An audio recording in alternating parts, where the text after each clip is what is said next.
Show. Good mornings, and welcome to another edition of Coast to Coast AM. About 2 months ago, I bellied up to the bar at one of my favorite watering holes, the Mizpah Hotel Casino in Tonopah. My son had come up from Las Vegas to visit, and we were having a late-night drink. It was about 1 in the morning. You see, about 1 in the morning. These are the times, ladies and gentlemen, where these things occur. A fellow, I would guess to be in his 40s, came up from behind us, sat at the bar next to me. I glanced at him, seeing a dozen or two tattoos on his arm, decided to avoid a conversation. I heard him order a beer. When the beer arrived, he upended the bottle, guzzled down a slug. The bottle hit the bar with a whack, and he looked at me and said, "Boy, that's a hell of a hologram they've got in the elevator." Huh? The elevator, he said. I've never been there before. They've got an incredible hologram in there. I don't understand. He said, "Oh, I thought you were a local. The Mizpah has a hologram of a beautiful woman dressed in old-fashioned clothing. It's in the elevator, man. It does look real." I told him that I'm a local. I also told him there's no hologram in the elevator. He looked at me strangely, drank his beer, and left. A few minutes later, he returned to the bar. He looked upset. "You're right," he exclaimed. "There is nothing in the elevator." He walked back toward the elevator, and I never saw him again. Had the lady in red appeared again? There are many strange tales from the hallowed Halloween halls of the Mizpah. The most popular tale involves the murder of a pretty young lady on the 5th floor of the hotel. She was a lady of the evening and became involved in a love triangle.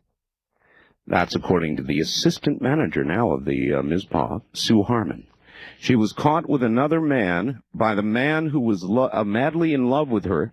He stabbed her to death. According to Harmon, there have been many sightings of the lady in red.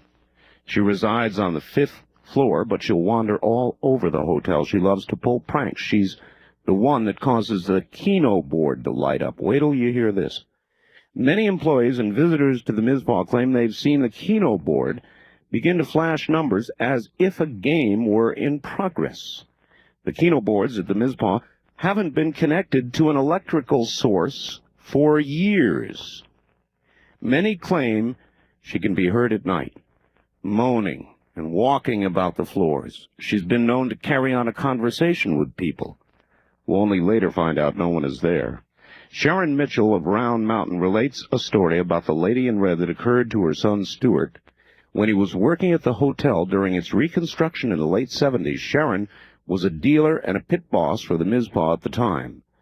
2 of my sons worked after school at the Mizpah, helping to remove walls and do general construction work. Stuart was 14 or 15 years old at the time. One night, Stuart was unusually quiet on the way home. I asked him if he was feeling okay, but he said something weird had happened during work.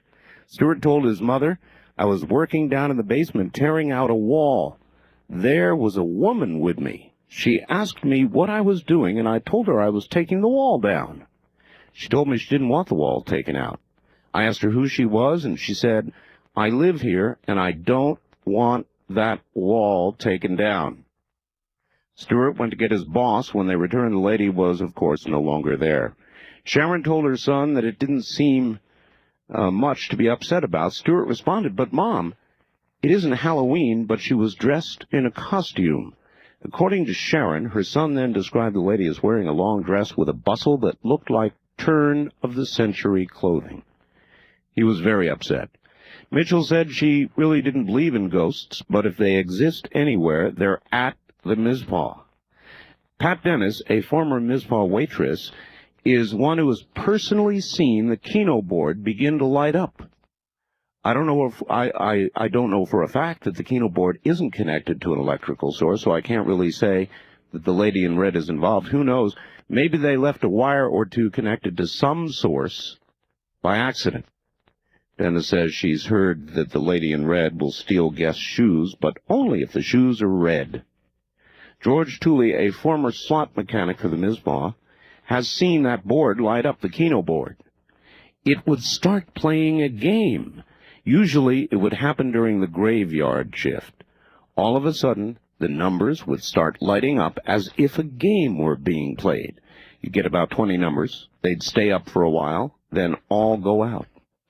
It happened 3 times one night. He added that the controls for the Keno board, get this, were removed in 1979 when the hotel underwent reconstruction. There are no controls for the board, he said. Waitress Linda Evans has had direct experiences with the lady in red. She's always been kind to me, but she doesn't like men, she said. Evans tells a tale of horror involving her son and grandson. Her son was 26, the grandson 13 at the time. I was in the employees section resting. I'd had only 2 hours sleep and I was exhausted. My son and grandson arrived and I opened the door for them. They just stood there staring beyond me. It looked as if they were in a trance. I asked them if they were coming in. They just stood and stared. I finally turned around and looked behind me, but I didn't see anything. I turned back to them and my grandson said, "That's the first time I ever saw a person without a head." The boy told her they saw a woman dressed in red walk across the room and through a wall. She was holding her head in her hands. They both said they saw the same thing. He also tells a story of a band that had been contracted by the Mizpah. They heard stories about the lady in red decided to hold a party in their room. During the party, they began asking for her, a sort of seance. The lady not only appeared to them, but bothered them for the rest of the week. She wouldn't leave them alone. There are other stories about different ghosts in the Mizpah. Gene Heidman, Mizpah desk clerk, tells about a woman from Las Vegas that had a room on the 5th floor. She woke up and saw a man at the foot of her bed. She began screaming, made quite a bit of racket. Next morning, while she was checking out, she apologized for making such a scene. She explained to me that it was the worst and most realistic nightmare she'd ever had. She went to the Pittman room, that's the Pittman room, for breakfast. She was drinking coffee, glanced at the pictures on the wall. Suddenly she dropped her coffee cup and began screaming again, "That's him! That's the man!" She was looking at a picture of Senator Key Pittman. According to Jean Bridges, a former waitress, the Mizpah used to have a security guard named Otis. Otis was a huge man that others would be afraid of, big macho type. Bridges and others told how Otis was scared to death of the 5th floor. He would refuse to go up there without someone with him. At some time in his Mizpah career, he had gone to the 5th floor room because of a loud party.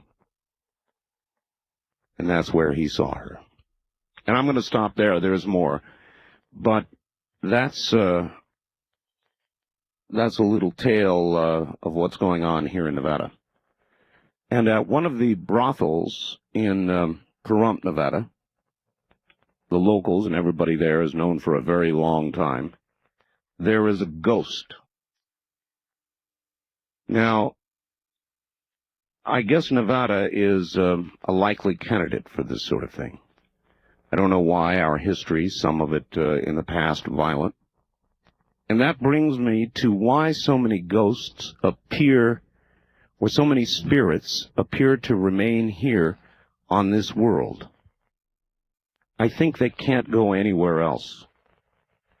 Frequently, when a death is unexpected, early, violent, when there's something utterly unsatisfied here on earth, unrequited love frequently will bring a spirit that seems to stay. Other reasons, I don't know it all. I just know that I've heard the stories, and this morning you're going to hear them. That's what we're going to do.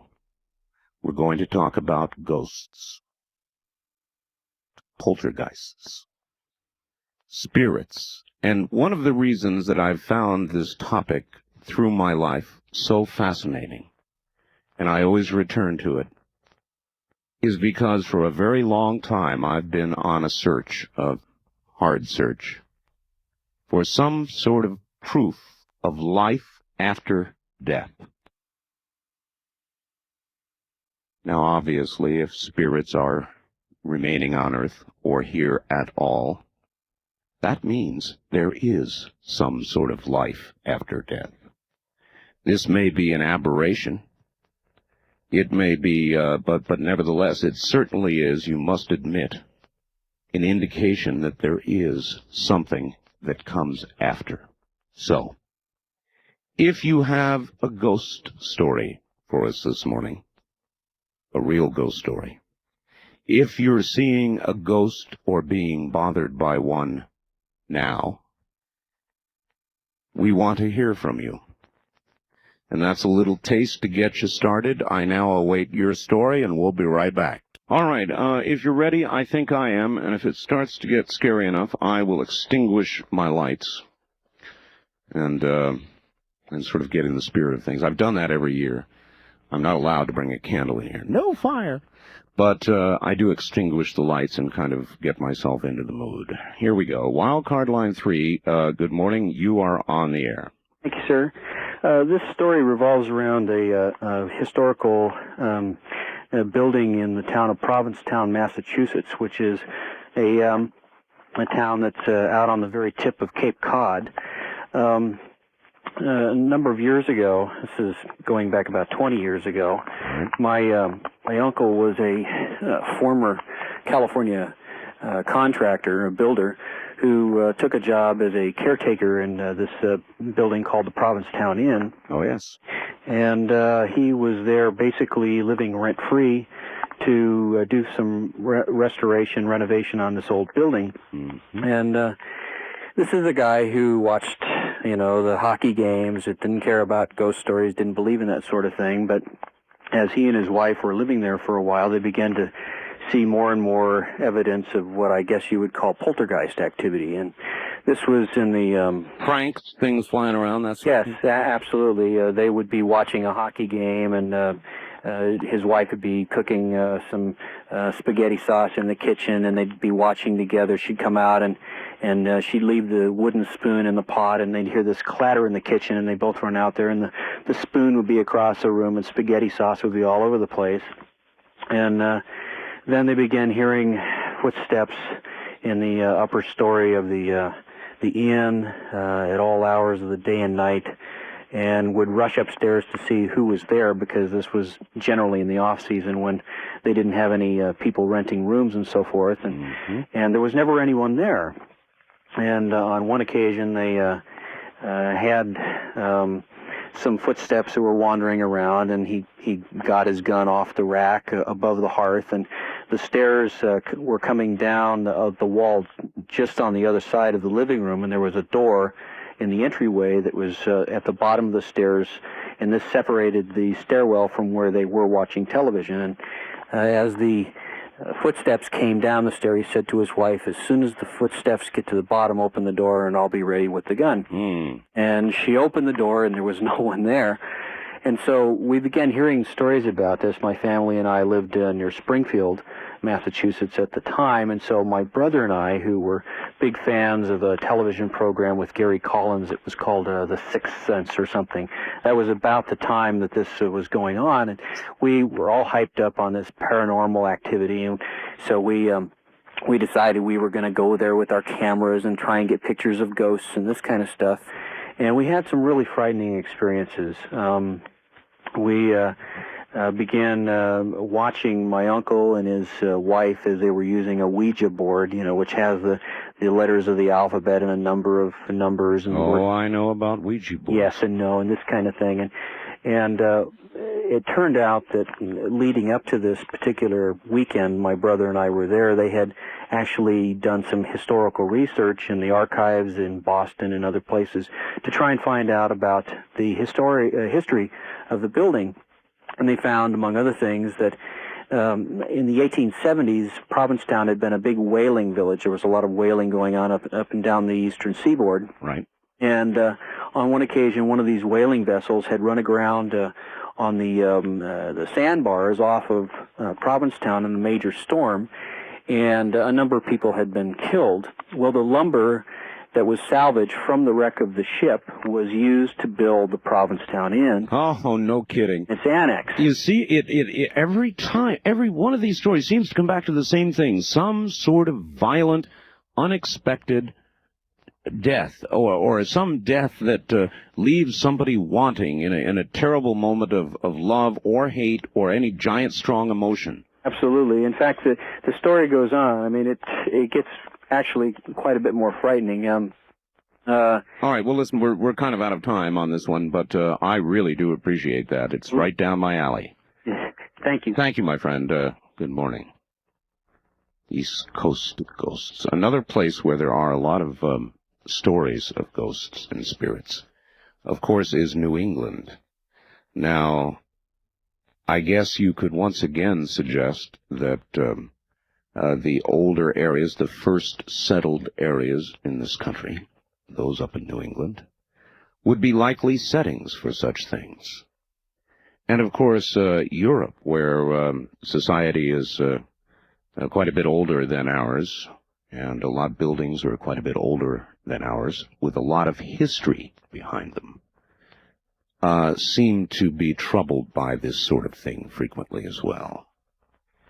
Again, the reason I find all of this so utterly fascinating is that obviously any proof of ghosts, any confirmation of spirits is, in effect, confirmation of life after death.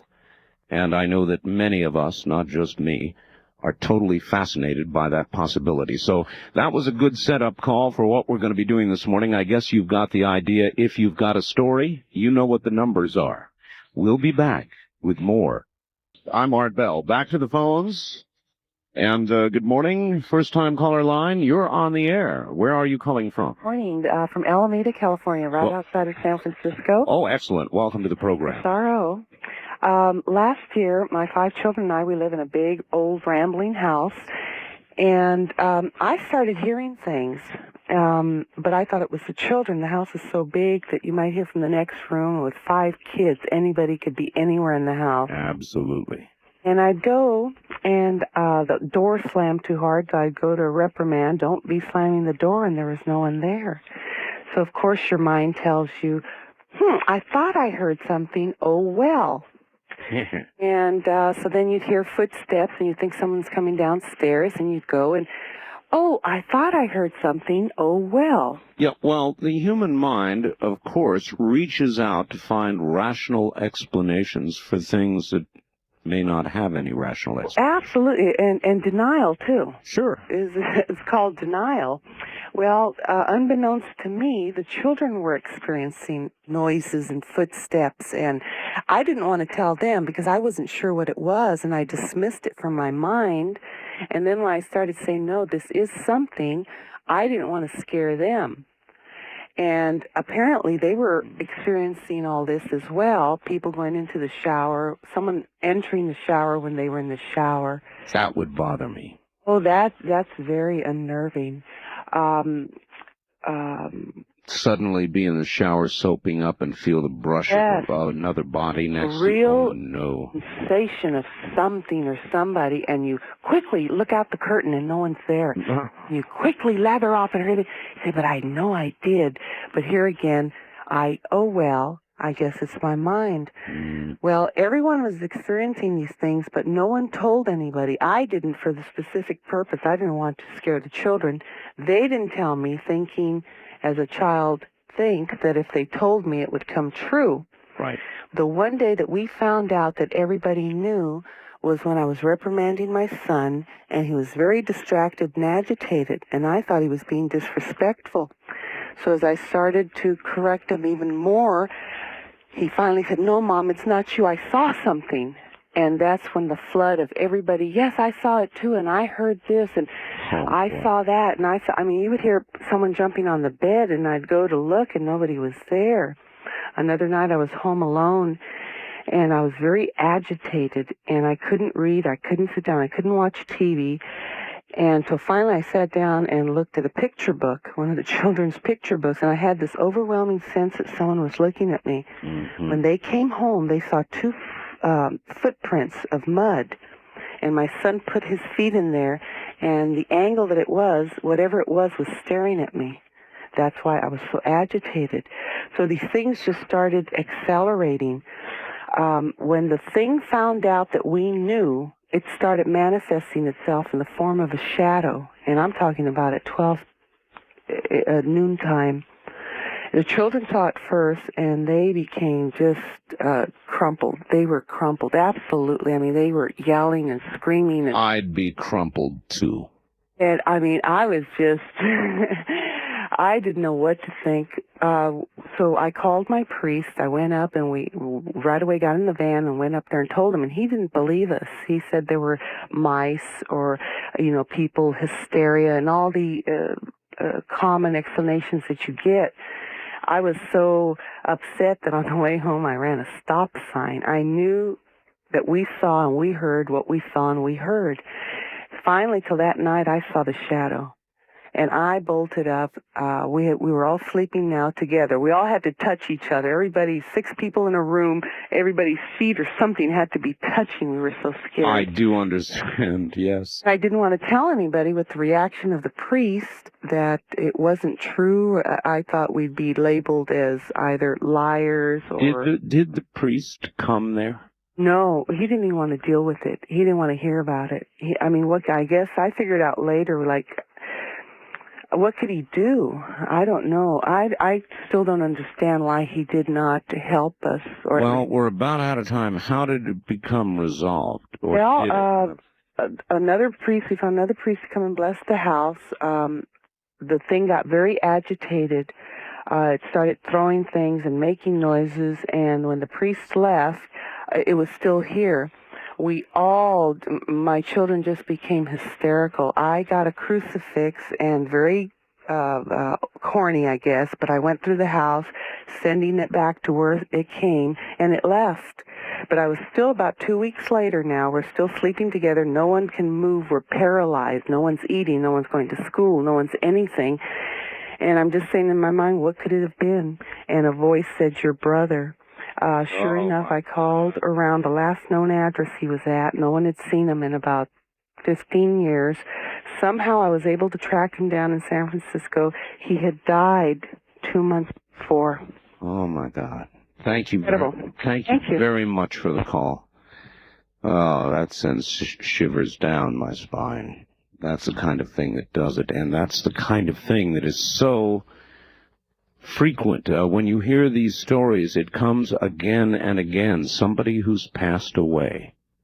Somebody who's passed away without leaving a message or finishing something that was so important in their life that it couldn't be ignored even in death. Well, let's break for a moment. Good evening. You're on the air. Oh, yes, Art. I had a brush with something eerie in 1956 in Pittsburgh, PA. As a young couple, my husband and I had moved into the third-floor rooms of a very old house, probably built around the turn of the century. Mm-hmm. And we rented the third-floor rooms. An old couple in their 80s were our landlords on the first floor. The second floor was empty. And so among our 4 rooms, there was one particular small room that for some reason I had a very strange, eerie feeling about it. It just never felt right. We just used it for storage and always kept that door closed. So this one particular night, my husband traveled on business and he was away. I came home from work about 6 o'clock. The old couple were in their rooms downstairs, but with their doors closed, so I felt very much alone in the house. And I was up there. Our bathroom happened to be on the second floor, which was empty. So I was up there for a couple of hours, and I kept having this terrible feeling that something or someone was in that little room. Mm-hmm. And I kept thinking, well, I must be being silly. So after a couple of hours, I went down to use the bathroom on the second floor. And while I'm in there, something seemed to be telling me, do not go back upstairs. And I had to really drag myself up there because I had this horrible feeling. And You mean you went anyway? I went anyway. Well, why do people always do, even in the movies, the scantily dressed women always go to the basement? Why? Well, I wasn't scantily dressed. Well, that's fine. So anyway, I decided I'm being foolish, so I go up these stairs, and I'm climbing up this very long flight of steps, and I get almost to the top, about the third step down, when I hear the latch of that door open up. It made a click, a loud click, and that door opened. It made the biggest squeak you ever heard in your life, just like in the movies. And I raced down those steps back to the bathroom, 3 at a time, literally. Went back in that room, closed the door, locked that bathroom door, and I sat in there for about 2 hours till my husband came home. When I heard that front door downstairs opening, I was so relieved. He came in, and I told him what had happened, so we went back upstairs, and that door was open. Yes. About a foot or so. And we looked inside, of course. We saw no one, nothing. And I can't explain why that happened to open that night that way. But in any case, I always, gave me heart failure. But a postscript to all this is that within a year after we had moved out of that house, the old man downstairs in his 80s had died. And a young couple apparently had moved into the second floor, and we read in the paper that their baby had died in its crib. Oh. And they were on the second floor. And then, I just had the strangest feeling that there was a very evil spirit in that house that was looking for a victim or something. And I almost feel that if I had gone up those stairs that night when I heard that door open, that I could have been that victim. Oh, well, that was, honest to God, a really spooky house. I understand, and I heartily appreciate your story. Okay. It was a good one. Thank you. That was a good one. Why is it, do you think, that people always compulsively almost do what they've been instructed not to do? Why, I joked about, in the horror stories where they always go directly to the basement. It kills me. No, I screamed, no, not the basement. They open the door and down they go, where they're eaten alive by something, inevitably. But even in real life, listen to that lady. Listen to the story we just got. Something told her not to do that, and what's the first thing she did? She forced herself to do it. Maybe the answer is that we want to return to a rational thought pattern. If something disturbs us, we want to deny it. We want a rational explanation for it. So instead of caving into the natural fear of the moment over what just happened, you proceed to try to get a rational, oh, it was the cat, or something like that. You search automatically, or you feel a compulsion to go and search for a rational explanation. That might make sense. Top of the morning on our first-time caller line. You're on the air. Hi, is this Art? Yes, it is. Welcome to the program. Where are you, please? I am in Seattle. Seattle, Washington, all right? It's the most livable city in the nation, and I don't care what the people in Cincinnati say. Hey, we're talking about spooky, eerie, weird kind of stuff happening. That's true. Well, I have a story for you that'll probably won't send goosebumps up your spine. It'll probably make you go, oh, isn't that sweet, if that's possible. I had an aunt that I was very, very close to, actually a great aunt, very close to her. She was I just always kind of looked up to her in life. She was kind of my... Sure, mentor. My mentor, thanks.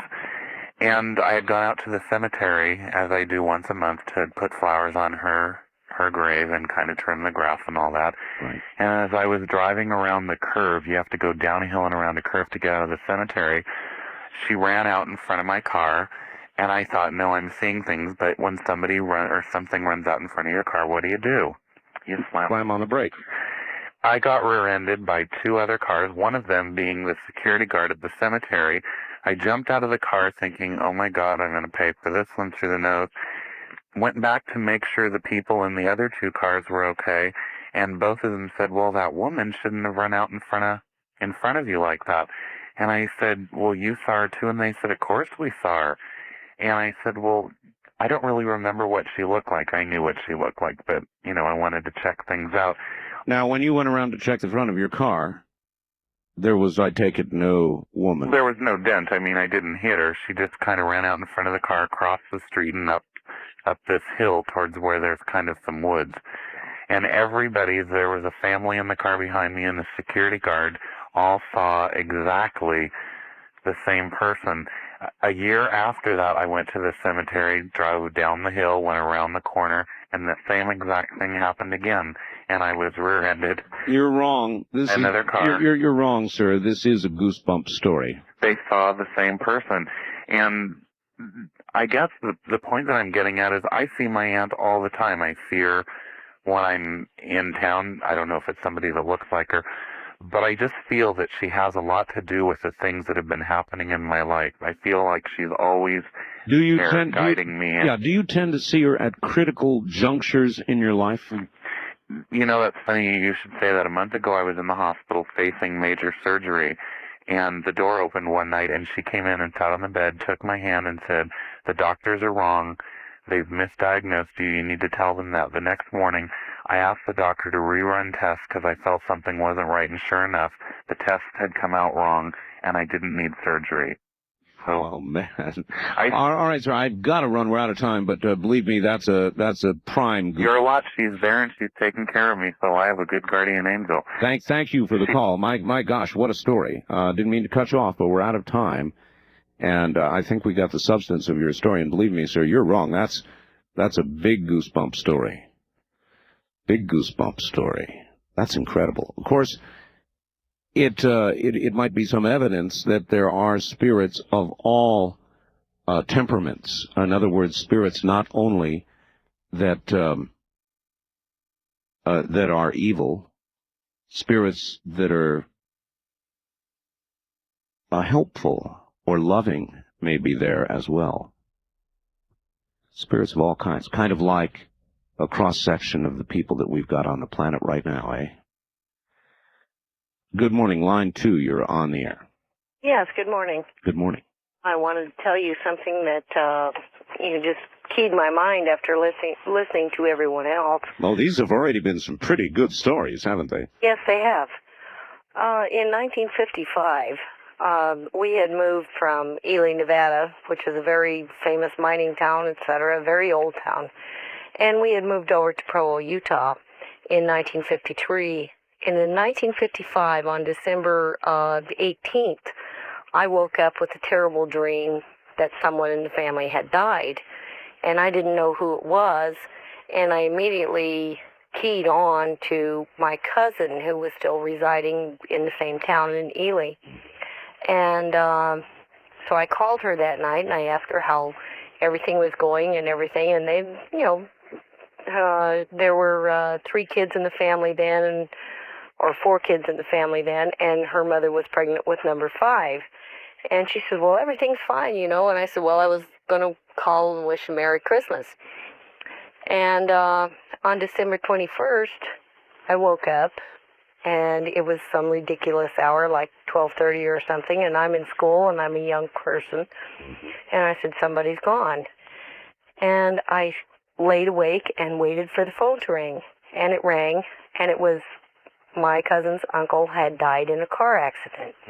And I thought, oh, wow, this is pretty weird, And then I had been experiencing other things throughout my life. And during 1970, I was visited in my mirror by my father, my biological father, who I did not know was deceased. That would scare me to death. That might scare me to death. To look in a mirror, I hear stories like these, ma'am, and that would really frighten me. How solid did the vision seem to be? Well, the first thing is it was a new home. Well, it was new to me and my husband, and of course my first child was born while we were there, and I was pregnant with my second child. And we had just bought this new bedroom set and set it up and everything, and my husband was away a lot. He was active in mining and stuff. And all of a sudden, just out of a clear blue sky, I woke up, and I saw this strange light. It was like a light in the mirror. Mm-hmm. And it got brighter and brighter and brighter, and I got scared. I really did. I understand. And all of a sudden, it just like it came out of the mirror, and there was my biological father. I had not seen him since I was Wait a minute. old. Wait a minute. It came out of the mirror? Out of the mirror. In a solid form? In a solid form. And it was my biological father, and I had never seen him since I was 3 years old. And you had a conversation with this man? Yes, I did. Yes, I did. And what he said not to be afraid. And he said, kiss the children for me. And it brought tears to my eyes. I was so frightened, and yet I was at peace. It was just amazing. Believe me, I understand that cross of emotions. I've got to go. Thank you so much for the story. Did you hear her voice at the end? Did you hear that? Do you believe that, lady? I do. Do you believe these stories? I do. Do you understand what it means? I think I do. Is there life after this one? I think there is. Are these things we don't understand? They certainly are. Are they a little frightening? They absolutely are. All I can conclude so far is that in the matter of somebody's death, which is violent, or is unexpected, or in the manner of somebody who dies and has something that they must do, something they didn't finish, somebody they didn't say goodbye to, somebody they wanted to tell that they loved before they left and didn't get a chance to. Children that are left behind that you wanted to be sure understood that you loved them, because what could be more important at that time? Really nothing. Does all this add up to life after death? I think that it does. That's why we do these programs. Good morning, everybody. You're listening to Coast AM from Las Vegas. If you're just tuning in, we are exploring areas that some would say we ought not. Ghosts, the paranormal, things that people have seen and heard. If you'd like to be part of it, pick up a telephone and join in. You're back on the air, sir. Thank you, Art. As I was saying, the house out in Marinewood, after all this activity started taking place in the house, now they haven't had any sightings. You don't have to see something to be haunted. A lot of poltergeist activity, they don't see things. Mm-hmm. But electrical sockets burning out, doors getting slammed. Her father came out to the house. He is in construction, a contractor. Did some work on the sockets, and toasters would plug in, and then they'd burn out. One day, a woman friend of hers came over to pay her a visit. Comes into the house, has a small 3 or 4-year-old child. The child says he sees a lady in the hallway. Oh. A little while later, he's playing in the hallway, door slams shut. The woman, the mother of the child, and the woman who owned the house, it takes them 20 minutes to get the door unstuck, at which point the mother becomes hysterical. The little kid is scared because the lady he had felt or thought he had seen the lady there. They finally did get the door unstuck. There was no reason for the door being stuck. Mother and child left the house, haven't been back since. Theory. You were talking about how a lot of these people get separated from their bodies. The Indians and a lot of people believe that people who are addicted to drugs or drink alcohol get separated from their spirit. I've heard that. Now, if somebody gets separated from their spirit because of drug abuse, or they weren't ready to leave because they've died a violent death, then I think if there's that separation of body and spirit like that, or the Indians say drugs and alcohol will punch holes in your spirit. If you beat your spirit up or yourself up, you may wind up being grounded here. Well, that would seem to happen, wouldn't it? I mean, story after story after story. And like I say, they looked into it, and they had found out that, yes, a woman had died there years earlier, and then later on they looked into it and discovered that the cause of death was a heroin overdose. And this is one very angry spirit. Some people get in that house, and they're fine. Some people go in there, and they aren't fine. Well, if it does punch holes in the spirit, that's a big hole. Yeah, they tried to get my girlfriend to babysit out there, house sit rather, and when she found out about the house, she didn't want to go. And so there's some sensible information for your listeners, too. I appreciate it. I appreciate it, sir, and I appreciate the call. Thank you. Okay, bye. Right, bye. You ask yourself that question, would you go into a haunted house if you knew it was haunted, if the story was that it was haunted, and there were spirits lingering there? Would you go in? Top of the morning, you're on the air, Coast to Coast AM with Art Bell. Where are you calling from, please? Hi, Art. Salt Lake City. Salt Lake City, yes. Listen, sir, I'd like to interject a note of caution from the cultural mecca of all that is the United States. All right. First of all, if also before I can, with the death of Vincent Price, I want to say you made it into my top 4 American heroes, sir. Oh, well, thank you. All right. Anyway, listen, I had an experience with a Ouija board, and just to note that biblically, I don't know how you feel about Christianity, but the scriptures do tell us that that ghosts, the spirits of the dead do not come back to haunt the living. In fact, they're demons taking manifestations in order to fool the relatives of those that have already passed on. So How then, if that's the case, do you account for some of the stories like we've heard this morning, the lady with the car and no brakes, spirits that seem to be those of departed loved ones that are here to help? Well, a lot of times, you don't have the full stories. A lot of these spirits may be, intending to appear as benevolent, when in fact the intentions may be very malign. That's not what I wanted to talk about. I want to give you my own experience very quickly. Sure. What I was doing is I was playing with a Ouija board alone, long time ago. Bad idea. Bad idea. And I began having an argument with the planchette. Well, I thought, this is nonsense. This is my own energy, and, there's nothing in this. And at one point, every time that I would push the planchette to the S, the phone would ring. And so I asked the board if it were in fact ringing the phone, and it moves to the yes position. Well, I ran across the room to answer the phone. The phone kept ringing, and there was it was a crackling line. It sounded, the voice was distant, miles away, ancient voice, and it says, "You shall," and I didn't have the guts to listen to it. I hung the phone up.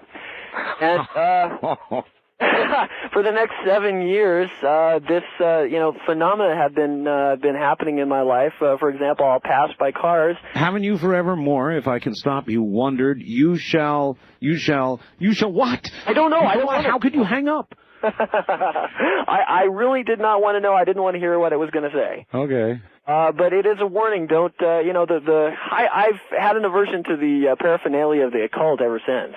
And I think, there is... I have a lot of respect for Ouija boards. I've had an experience with one myself, and I won't even talk about it. Well, as I said, it may answer your question of whether or not you would spin around and see what it was there that was manifesting itself, or go into a haunted house. I've done it since the experience, but in every case I've rooted.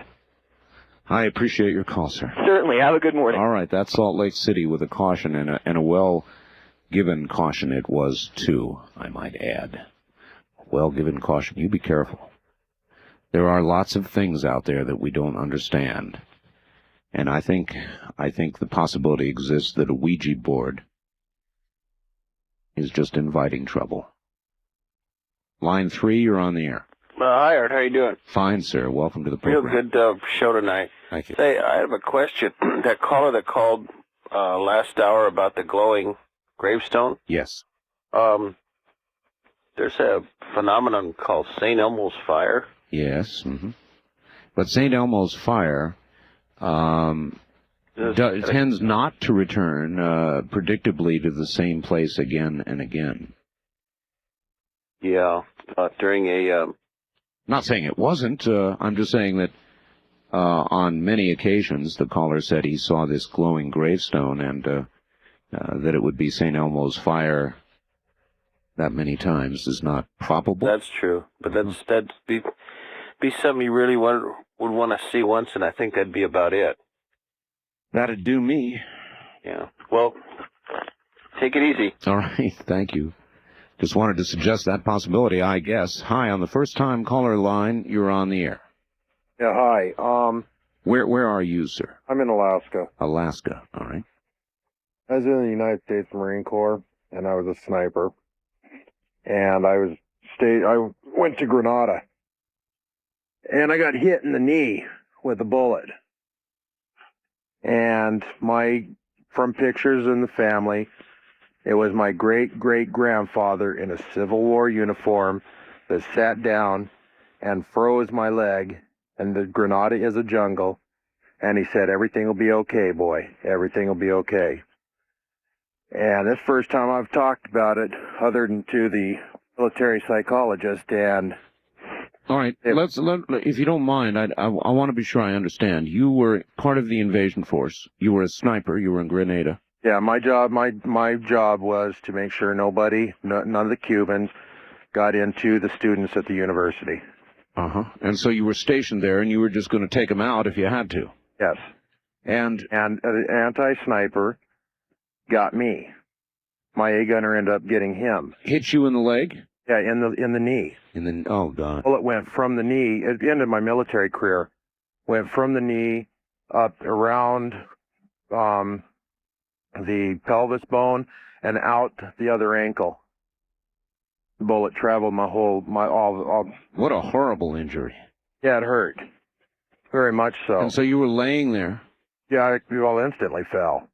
There was nothing I could do. And like I say, through pictures of the family photo album, it was I think it'd be he was in the Civil War, and it'd be 3 great-grandfathers sat down and froze my leg. My leg was frozen, not cauterized. It was frozen. Frozen. The whole wound, which is something nobody's been able to explain. And he said, everything will be okay now, boy. Everything will be okay. And left? Yeah. That's eerie. What did the medics say? Medics, they were just asking me what we'd done, how we'd done this, where did we get ice. Nobody could understand. The psychologist told me that it was in the lust of battle and that I'd lost a lot of blood and that I wasn't sure what was happening.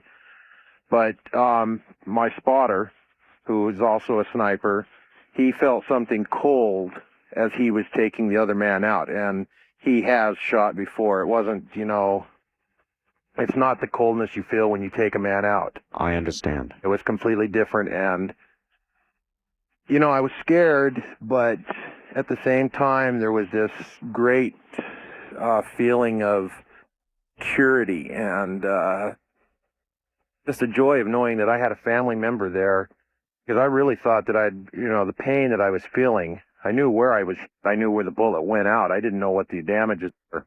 That's the most incredible story I've ever heard, and I really appreciate your call, sir. Thank you. Wow. For that one, I'll take a quick break. We'll be right back. Good morning. You're on the air. Coast would have been. You were a dial tone. Spirit of a dial tone. Wildcard line 3, you're on the air. Hello, Art. Hello. Yes, this is Mark from Anderson, California. Hi, Mark. Yeah, I had a situation happened a couple years ago. I was sitting at a friend's house, and it was about 1 o'clock in the morning. And we were sitting there talking about, people that we've known throughout our lives. And I was sitting in a chair, and all of a sudden, I bent over in extreme pain. I mean, it took me to the floor, out of the chair onto the floor on my right side. And then I kind of got a headache, and we were just, for some reason, my friend Craig and I both noted the time. Right. The thing that was strange was the next day, my friend was looking through the paper and noticed that a friend of mine had been killed. I used to work at a convenience store, and she used to come in, and her parents didn't really listen to her, and I was kind of like her mentor. I was her sounding board, whenever she had problems. Mm-hmm. And he told me that this young lady named Kelly had died. And I knew the area where she had been hit by a car. I knew that much. And I went out into the area, and I was just kind of walking around. By feel, I found the area where she was hit, just through whatever I have in myself that told me this is it. You just knew it. I just knew it. And we were kind of kicking around, and we saw one of the sheriff's deputies' car go up there, and I went and flagged him down and asked him if he had been working the night she got killed. Mm-hmm. And he said yes, and I told him that she was a friend of mine, and I said to him, I know this is going to sound morbid, but what side of her body did the truck impact her on? He told me that the initial strike hit her on the right side, fracturing her pelvis. She flipped up over the truck and landed on her head and was killed immediately. Mm. Now, this was within 5 minutes. This is the night before I fell over. This was in 5 minutes of that time that the time of death was pronounced.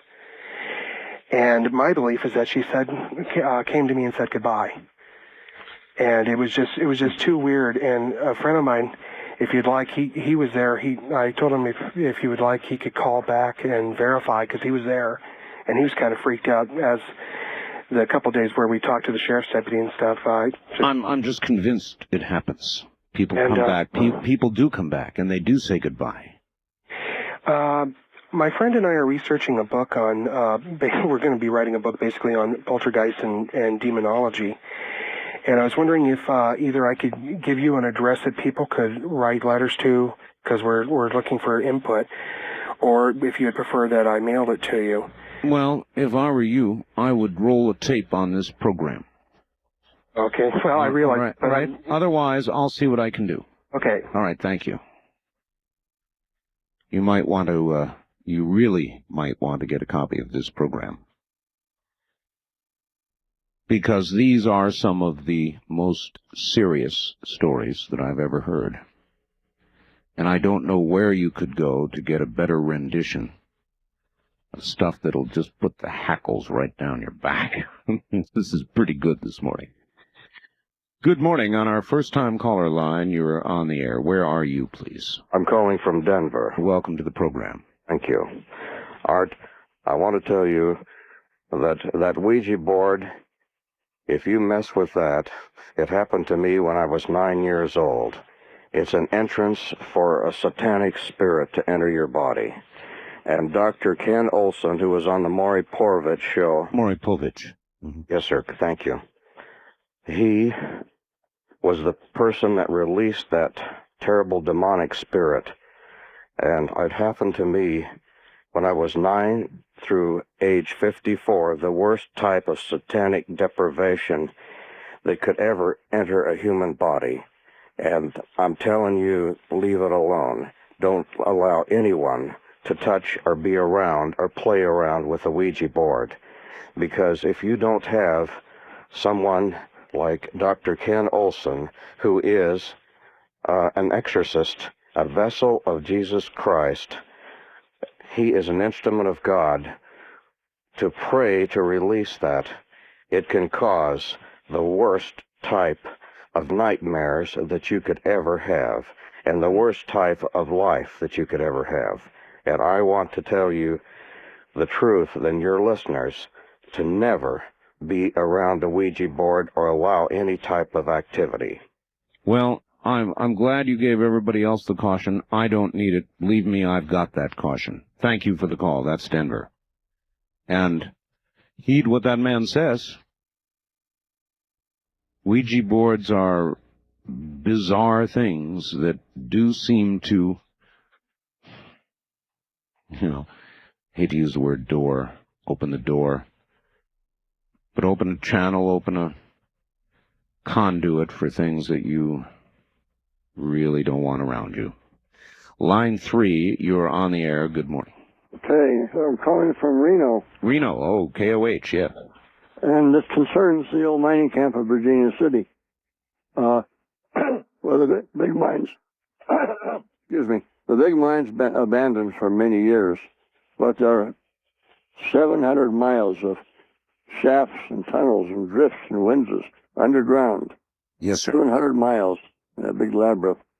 And I was having lunch with my parents in Virginia City, and knocking at the back door, and came an old friend of my dad's, very agitated, a big lump in his forehead, and it was split, just cut, and blood was coming down, so folks patched him up, and he, like many of the old retired miners, he liked to roam through the abandoned mines, take samples out and stuff like that, and he was in the mine called the Ward Mine, southeast of Virginia City. Is that W-A-R-D, Ward? Yes. Uh-huh. And I guess he had his carbide lamp in his hat. As he turned the corner and come down a corridor, there, kind of illuminated, was a man buried up over, almost to his head in cave-in dirt. His arms were free, and he was shaking them and waving his head back and forth. His face was contorted, and obviously a cave in there. Our friend was so startled that he turned around and started to run the timber over the roof of the mine, and he ran into it. That's where he got that knock on the head. Well, when he told the story around town, people just laughed and said, well, he must have bumped his head first and had a hallucination. Sure. Several years later, some mining engineers were looking at the maps of the old mines, and they were examining Reward, and it has all the details. And they said, my goodness, there was a fatal cave-in in the tunnel number so-and-so. And that was the one. That is really eerie. True. That's really eerie. I understand, sir. I understand. I really thank you for the call. Okay, Art. And so there you go. There is a mining story. A man buried almost to his head, who had died violently and quickly and unexpectedly. The worrisome part, of course, of that is, if that is to be the manner of your death or mine, would we be forever trapped here on Earth in such a destined to repeat such a gruesome experience again and again, though it wasn't something that was from some deviant behavior that we had exhibited, but simply the unlucky moment of a mine caving in on us? Line 1, you're on the air. Morning, Art. I thought I'd give you a call. Been listening to these programs. I'll give you an experience. A couple of years ago, coming in on 163, I was approaching Level Canyon turnoff. And you know where the old Christmas tree used to be? Yes. Okay, it was right after that fire. It was lightning, and we were joking around as we were driving, and I said, and defiantly, like, just show me that you're out there. And a couple times the lightning struck, and so finally again I said, Just show me that you're out there, meaning God? Well, the superior being, yeah. Oh, God, who knows? Listen, would you hold through my break? It's a good place to break it anyway. Okay. All right. Show me you're out there. Prove it to me, huh?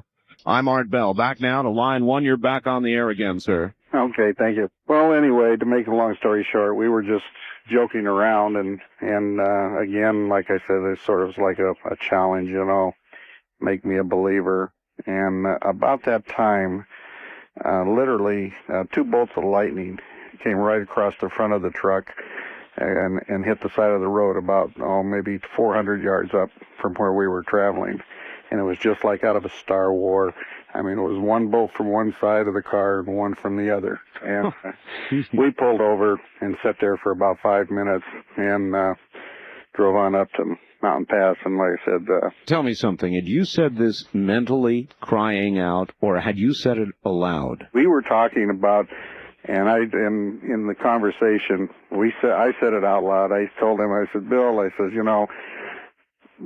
just show me out there, God. If you're out there, make me a believer. And, a couple strikes around us. But then, well, that was close.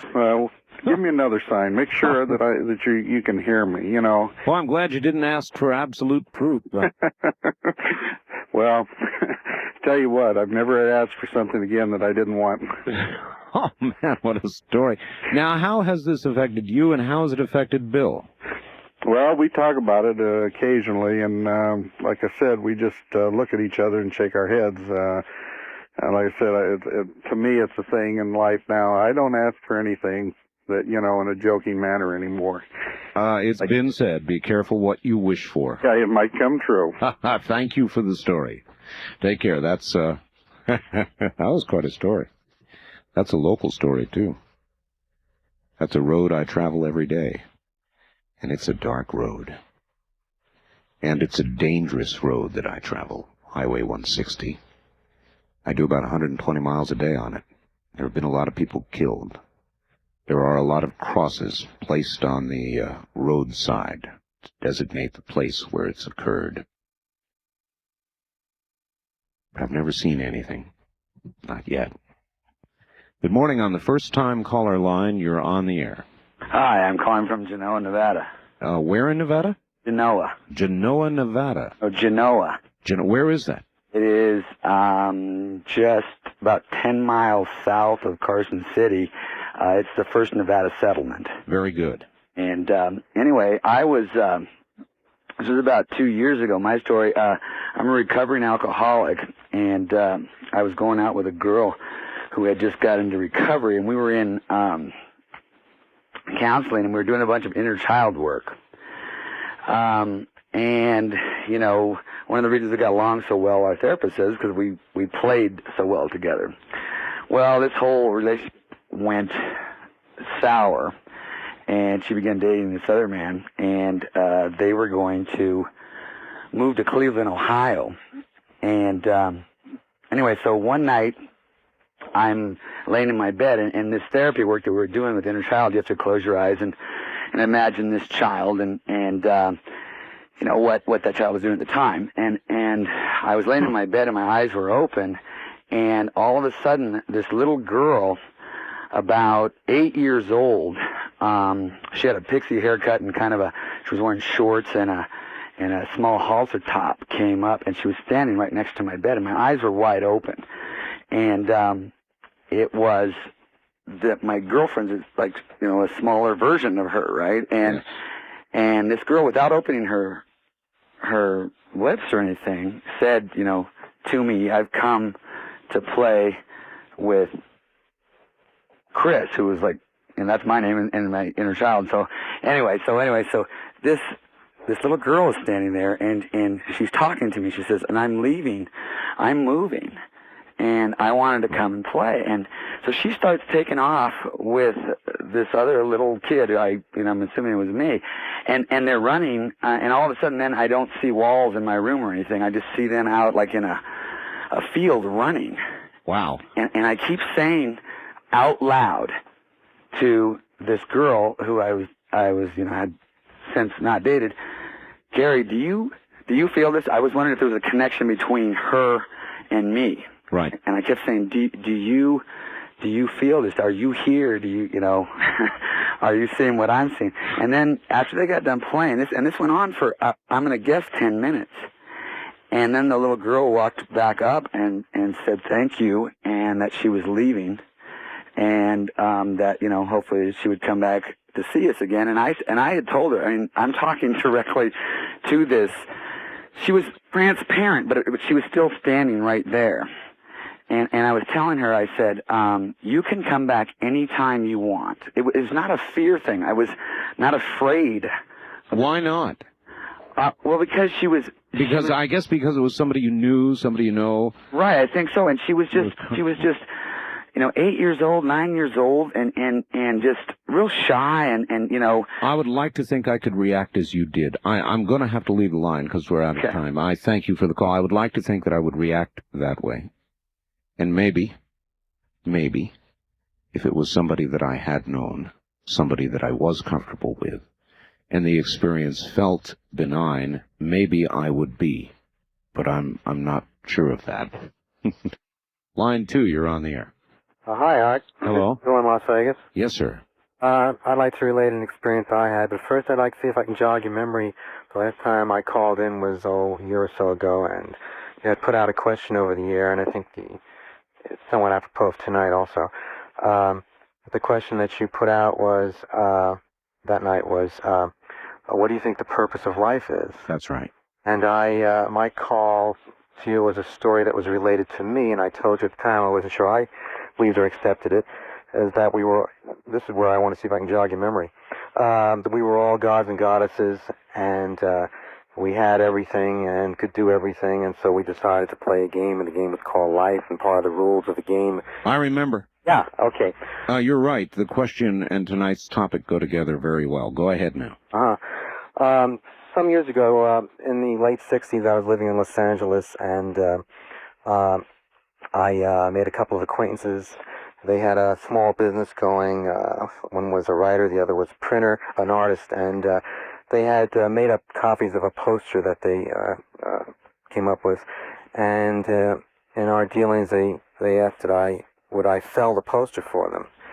I agreed to, and for a while I sold it around the Los Angeles area to bookstores and so on. And then they suggested, why don't you make a trip to the Bay Area, to San Francisco, and see how it'll go up there. It was during the time of the Haight-Ashbury things, during the hippie days. Oh, I remember the time. And And so I agreed to make the trip, and I went up there, and the evening that I arrived in San Francisco, before I decided to get a hotel room, I decided to eat in a restaurant, and then after that I went to a piano bar. I thought I'd just kind of rest for a while and listen to some music, and a fellow sitting next to me at the piano bar and I got to talking, and I let him know that I was up from L.A., and he said, well, you don't have to get a hotel room. There's a house that I know of that isn't being occupied right now, and I've got the key, and you're welcome to use it. I went to the house, and it was on a street of the old Victorian homes that are so frequent in San Francisco. This was about the middle of the block, and it was the only one in the whole row of Victorian homes on that block that was set in from the others. I thought that was interesting. I went up the porch and unlocked the door and turned on a light and went inside. Right. But as I entered, I got a very uneasy feeling in my gut. And as I got further into the place, into the house, that feeling got stronger. And I just figured, oh, well. Uneasy as in you shouldn't be there? Yeah, exactly. All right, listen, we're short on time, so... Oh, I wanted to get the story out. Anyway, so I walked into the kitchen, and which is all the way in the back, and there were windows, multi-windows, and a window door, and I opened the door and was going to step out, and I paused, and I looked down, and there were no stairs, and it was about 10 feet straight down. I then proceeded into the living room, and I've got a much more uneasy feeling. We're about to run out of time. I went up the stairs slowly, and I got to the head of the stairs. There were 2 bedrooms. I could not enter either of the bedrooms. I just had to leave. It became unbearable to be there, even though my mind was saying, there's nothing wrong here, there's nothing wrong here. I just couldn't stay. It was extremely uncomfortable. All right, we're going to have to hold it there. Thank you very much for the call, and good morning. Have you ever had that happen?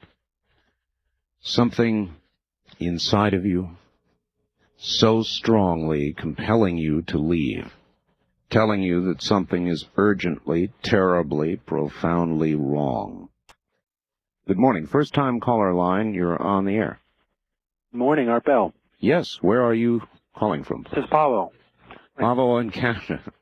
Yes, you have something that relates to all this, Pavo? Yes, I do. That's amazing. All right, let's hear it. Usually, people that enter into my domain receive an eerie feeling when they see all of the murals and... I can only imagine what your area looks like, Pavo. But there's one room in my house that is a shrine to you-know-who. Hitler. Yes. And when you walk in, the presence is so strong that the power, you feel the power. Thank you, Pavo. That is Pavo, who is in Canada. He's up in the Edmonton area, I believe, and Pavo is a Nazi. And he really is a Nazi. And he was talking about what he does now. And his shrine, I don't have to be there to imagine what it is like. And I can easily imagine that it imparts the exact feeling that he was just talking about. Eerie. Wildcard line 3, you're on the air. Good morning. Morning, Mr. Bell, calling from Albuquerque. Albuquerque, yes, sir. Just a real quick story, not quite as heavy as most of them, but I guess I was about 2 years old. My father told me about this. I had a favorite uncle, and I can't really remember his name right now because, again, I was 2 years old, but let's call him Uncle Joe. So I guess out of the clear blue sky one day, I wanted to go see Uncle Joe, and they said, no, it's too far away. It's about a 100-mile drive or something. And this was back in the 50s, and I guess I had a fit, according to my father, and I just had to go see Uncle Joe, you know. So they decided that weekend to go see Uncle Joe, so we went up there and had a nice visit. And then a couple weeks later, he died, you know. So then, you know, a short time later, say a couple months later, I wanted to go see another relative. And of course they didn't die, but my dad said they just about went crazy because they were afraid that something was going to go wrong with this road. In other words, they figured that you had some precognitive. Yeah, they said after the first time they figured they were afraid of picking up anybody's name. So it's just a short little story. Oh, I appreciate it. Get off the air because you got a lot of good stories. I don't want to. Yeah, there really have been some tremendous. Excellent show. Thank you. Yeah, I want to go see Uncle So-and-so. Quickly call him, tell him to stay in bed today.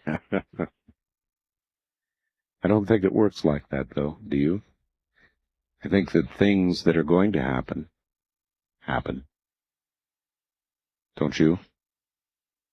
Or do you think that, that with the help of somebody who's been around before, some things that might happen otherwise would not, or can be avoided? Like the lady with the story about the brakes. Line 3, you're on the air. Hello, line 3. No, you're not. Wild card line 3, you're on the air. Art. Yes. I'm calling from Anchorage, Alaska. Welcome to the program. All right. I was wanting to tell you a little story here that happened to me about 3 years ago. All right, go right ahead. All right. I was staying with some friends, and my mom lives up here in Anchorage, or in King Salmon, and she was telling me that she had a bad dream or whatever about me getting in a wreck over the weekend. And I was like, well, just shrugged it off or whatever, didn't think about it. And sure enough, the weekend came around, and I got in a really serious motorcycle wreck. Oh. And was in the hospital for a long time and everything, and she was in the hospital, and she was like, she just couldn't believe that it actually happened or whatever.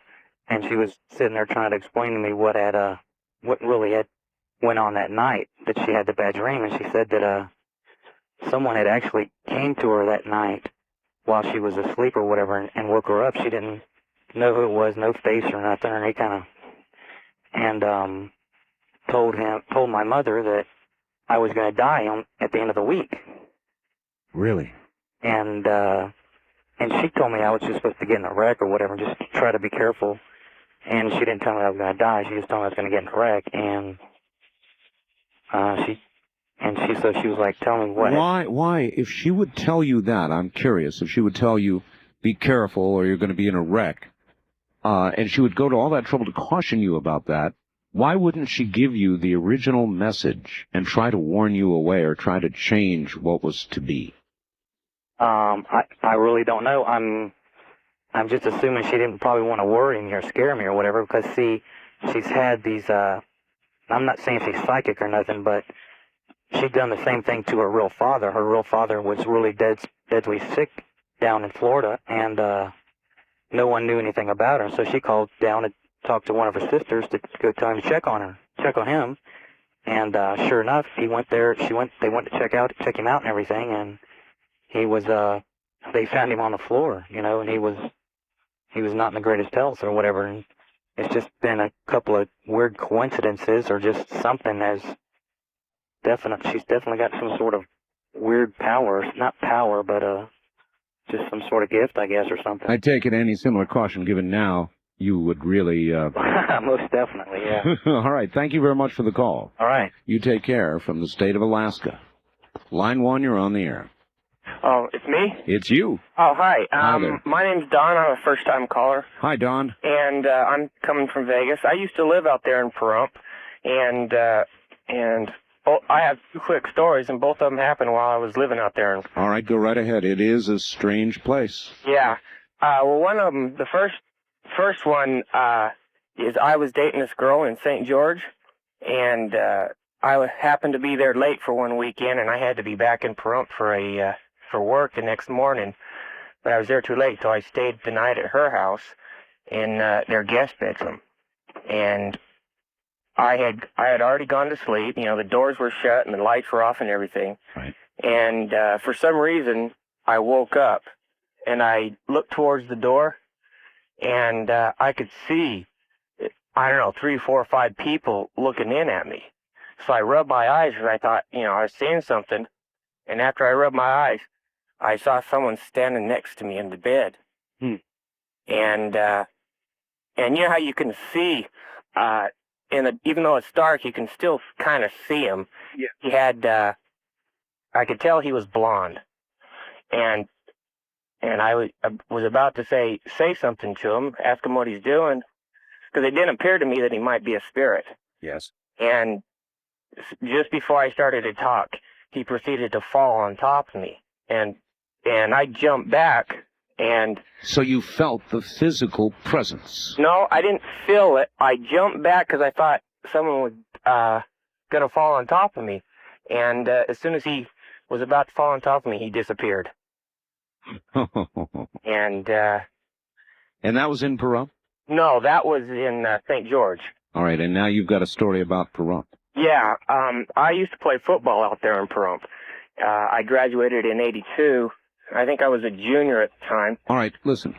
Hold on. I'm going to put you on hold. I'm going to do a newscast, and I'm going to come right back to you. Okay. All right, stay right there, and he's got a story about my hometown, Little Pahrump, Nevada, which I'm sure in large numbers is listening this morning.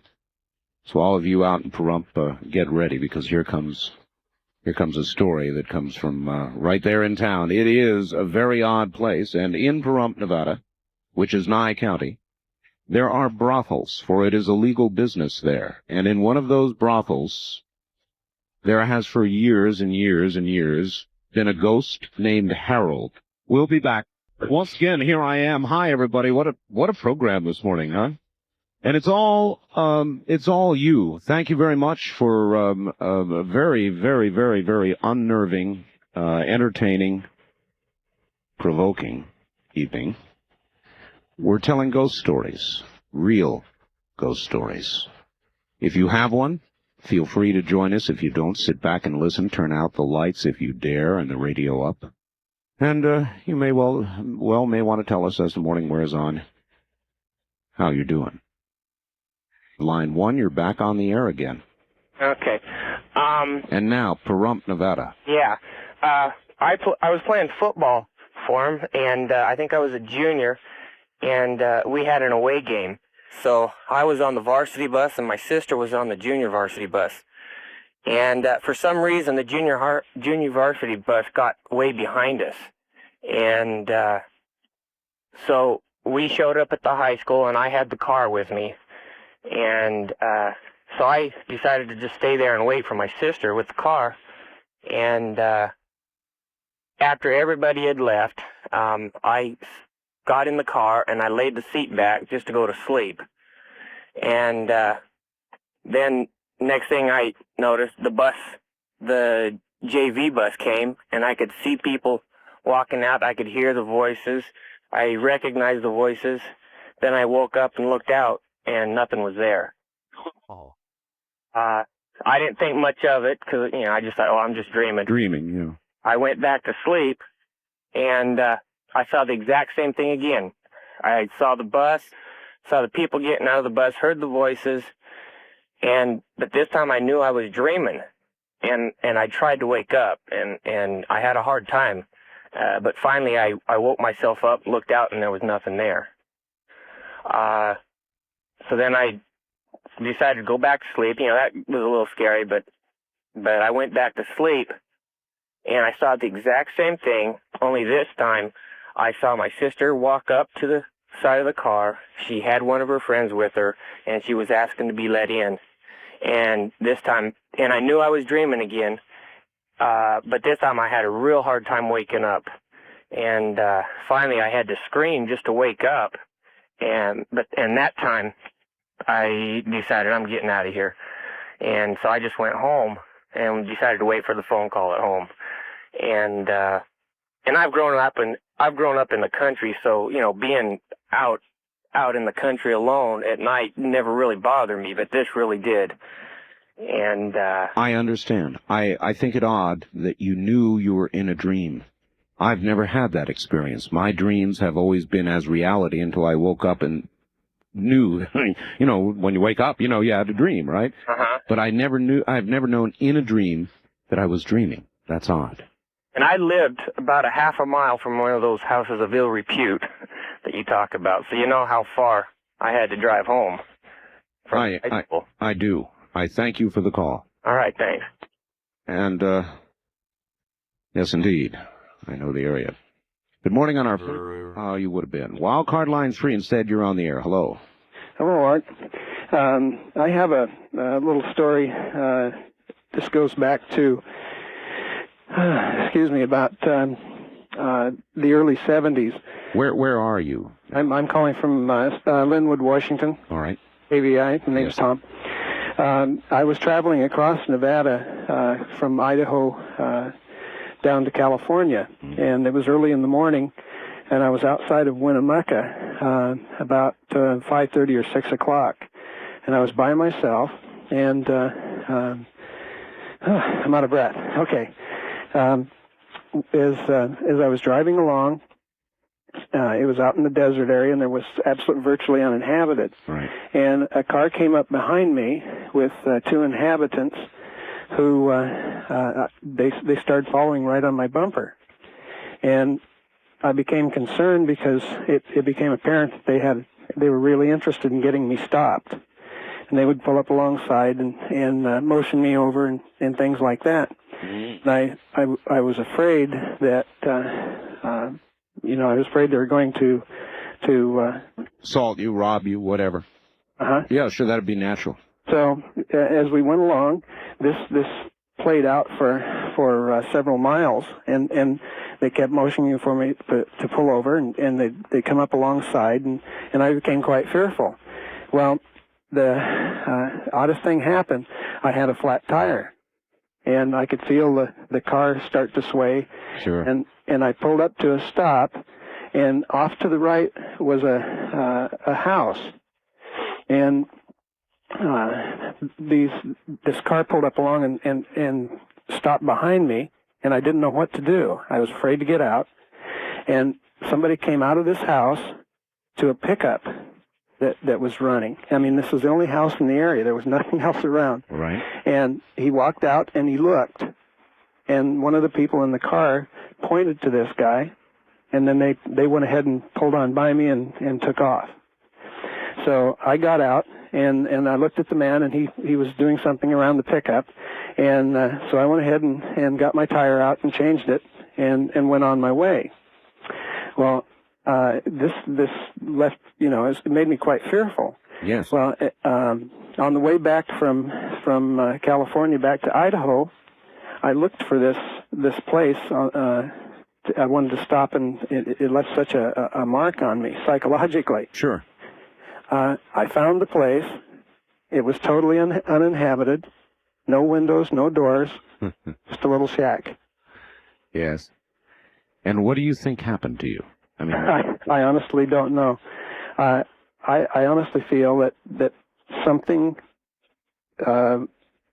something kept me from being harmed. Something wanted to warn you. Yes.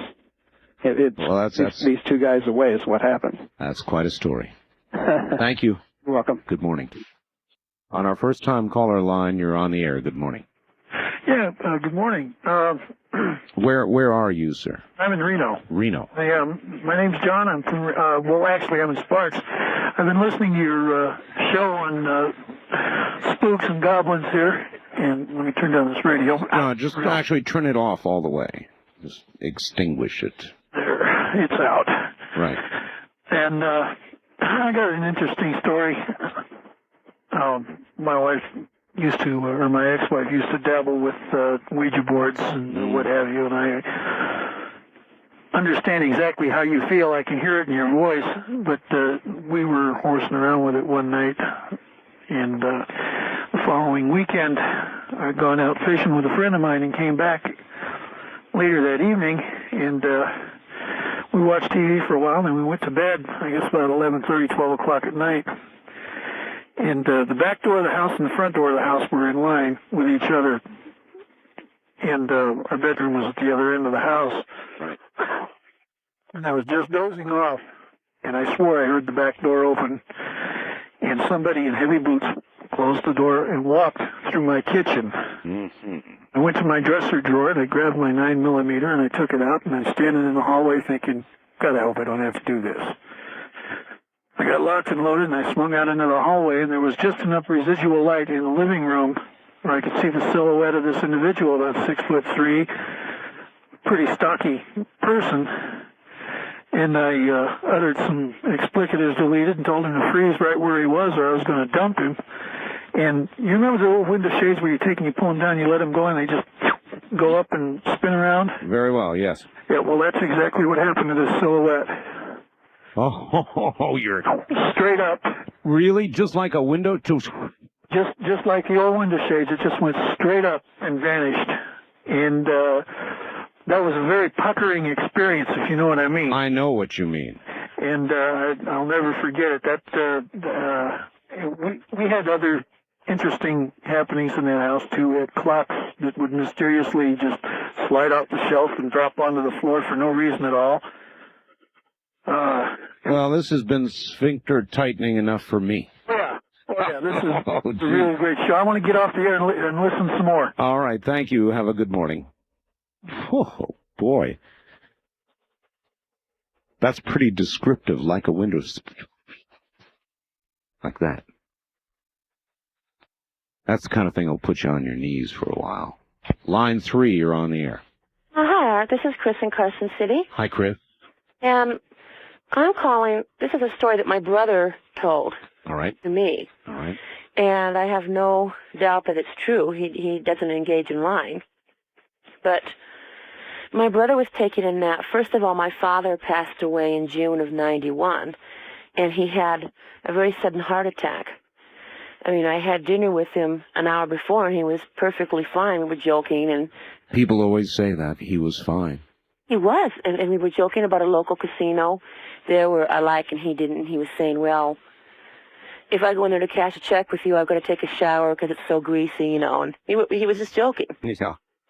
And it was very sudden. Nobody was expecting it. He died very quickly in his rocking chair in a candy bar.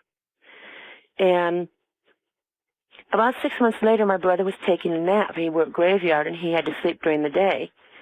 And he had somebody watching his children in the other room.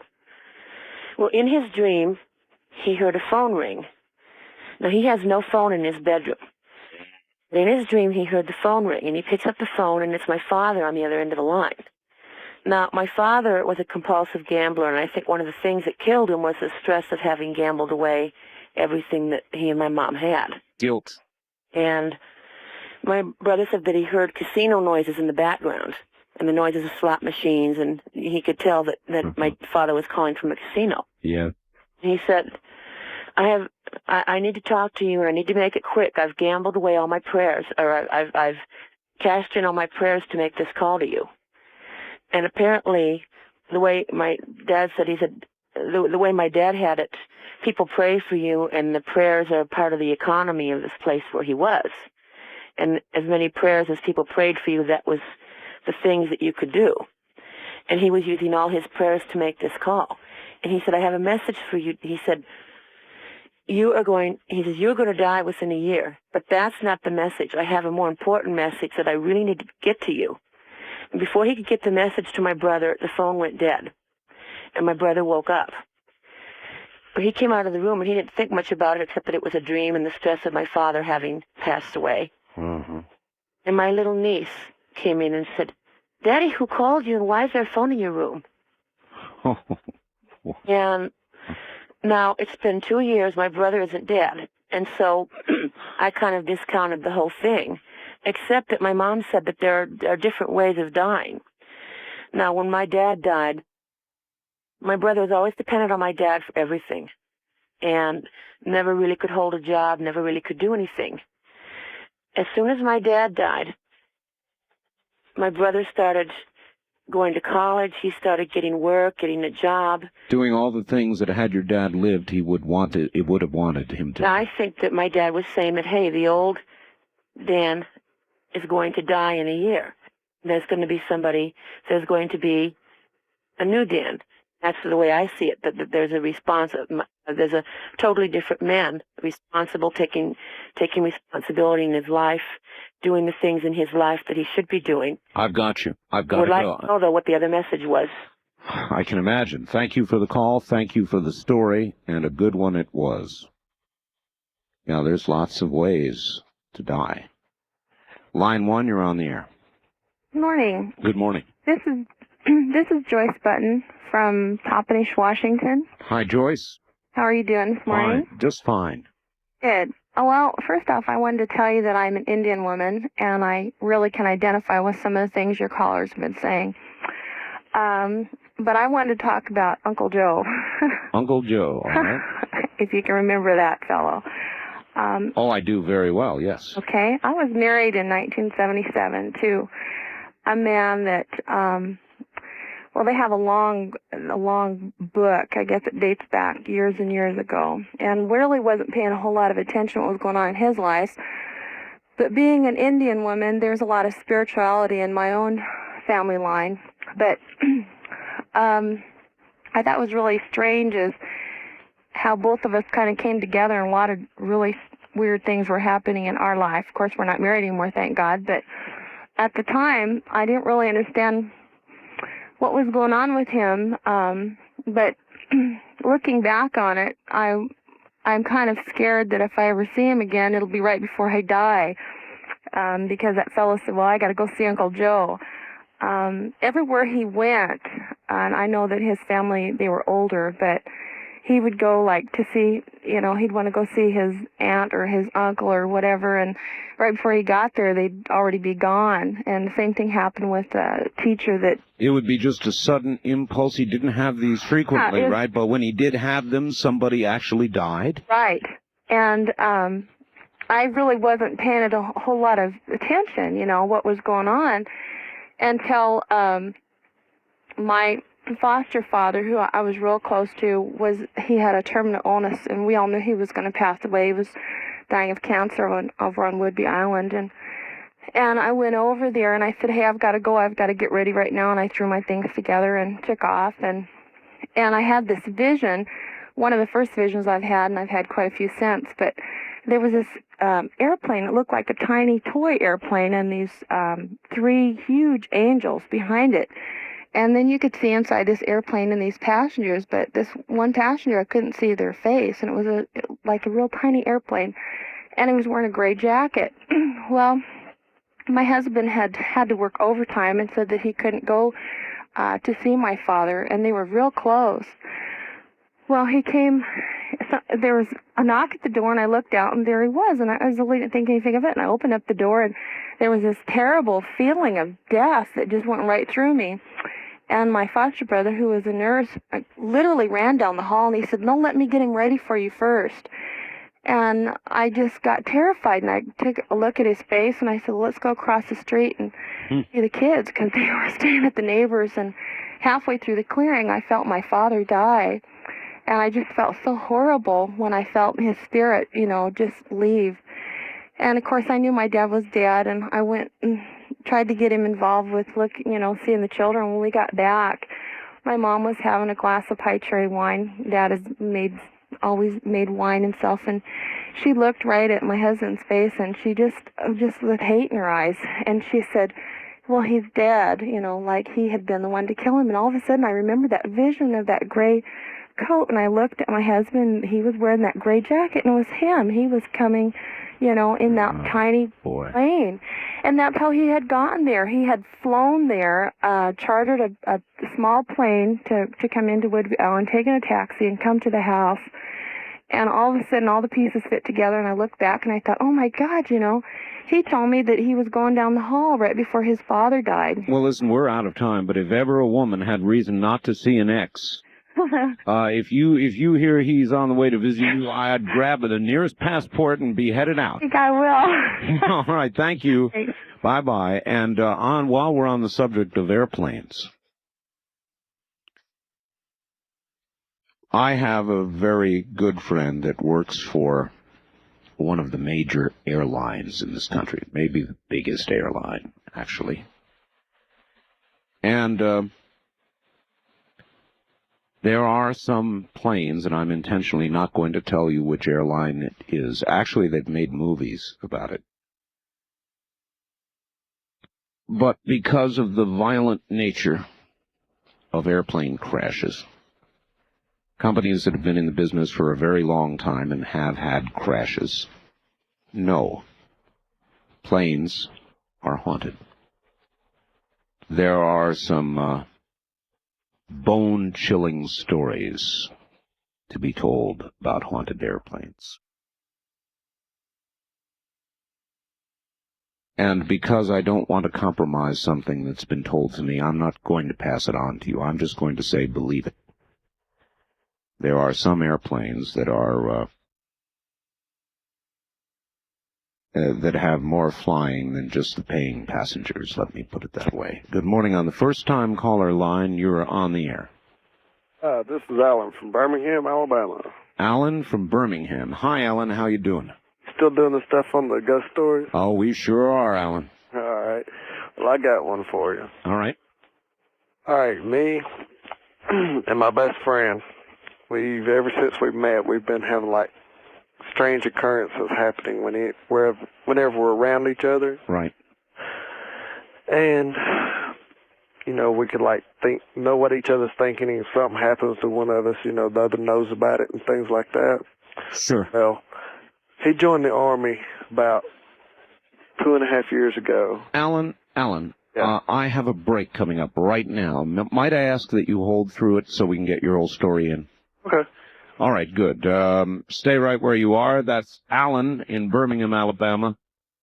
Back with us in a moment. Welcome back, everybody, to a night of, well, she expressed it well. I'm Art Bell, and this is Coast to Coast AM, back to Birmingham, Alabama now. Good morning. You're back on the air. Thanks for waiting. Yeah, all right. Okay.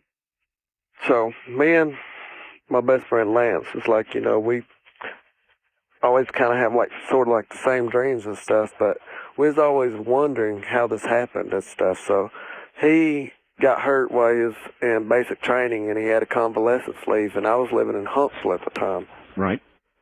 And we was always wondering why this was happening and everything. And one night, about 3 o'clock in the morning, all these dogs in the neighborhood started barking, and, you know, we was wondering what was going on. So we walked outside and looked around and couldn't see nothing. All of a sudden, we looked up in this tree, and there was these red glowing eyes. It was real freaky. Red glowing eyes? Yeah.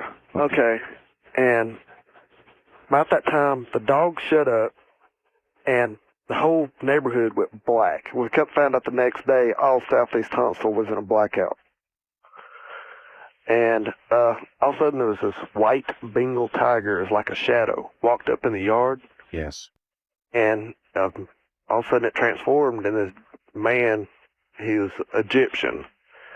And he said his name was Ptolemy, which I found out there was a real, he's an Egyptian astrologer, a mathematician named Ptolemy, that lived back in 300 AD or something like that. And he told us that what he was, who he was, and everything, and that things like this would happen, and sooner or later he would tell us why and show us why. And ever since then, we like have dreams about him and everything, and it's real weird because we'll like be dreaming. So he, in other words, he's never really left you. Right. It's like he said he'd be there to protect us and things like that. And Lance has had occurrences where he's protected him while he's been in Germany and everything. But one of the strangest ones was last Christmas he was at home, and me and him was out sitting in the living room and was going to leave and go outside down to his parents' house. And what happened was I went to open the door, and as soon as I opened the door, it's like both me and him went flying back into the middle of the living room. The door shut, and about 20 seconds later, a car came by with a drive-by shooting. Oh. Well, that's quite a story. Yeah. It kind of freaked us both out. I understand, and I thank you for adding to the series of stories this morning. Yeah. But the thing about it is he's in Germany, I'm here. We've been both having real weird dreams lately, and I talked to him about 4 days ago. He's telling me about his dreams and the same ones I'm having. Well, maybe there's more to go to this story. Keep us informed, all right? All right. Thank you, my friend.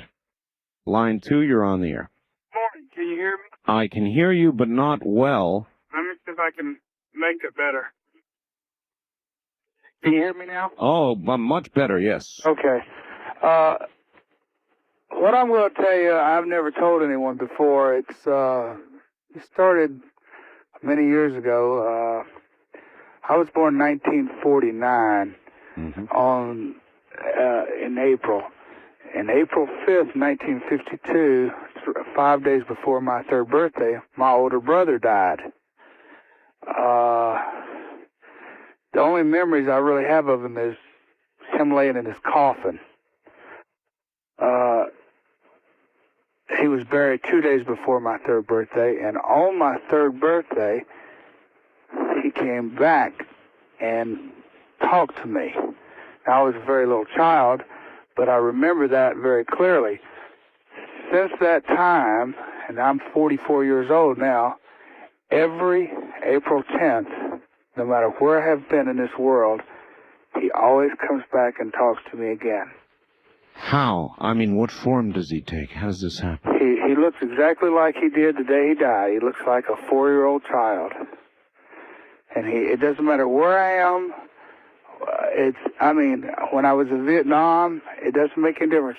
All I have to do is be by myself for even just a few seconds. On my birthday, he always comes and talks to me, and he always tells me. He doesn't tell me anything that, is really revealing anything. He just tells me if everything's going to be okay and not to worry about it.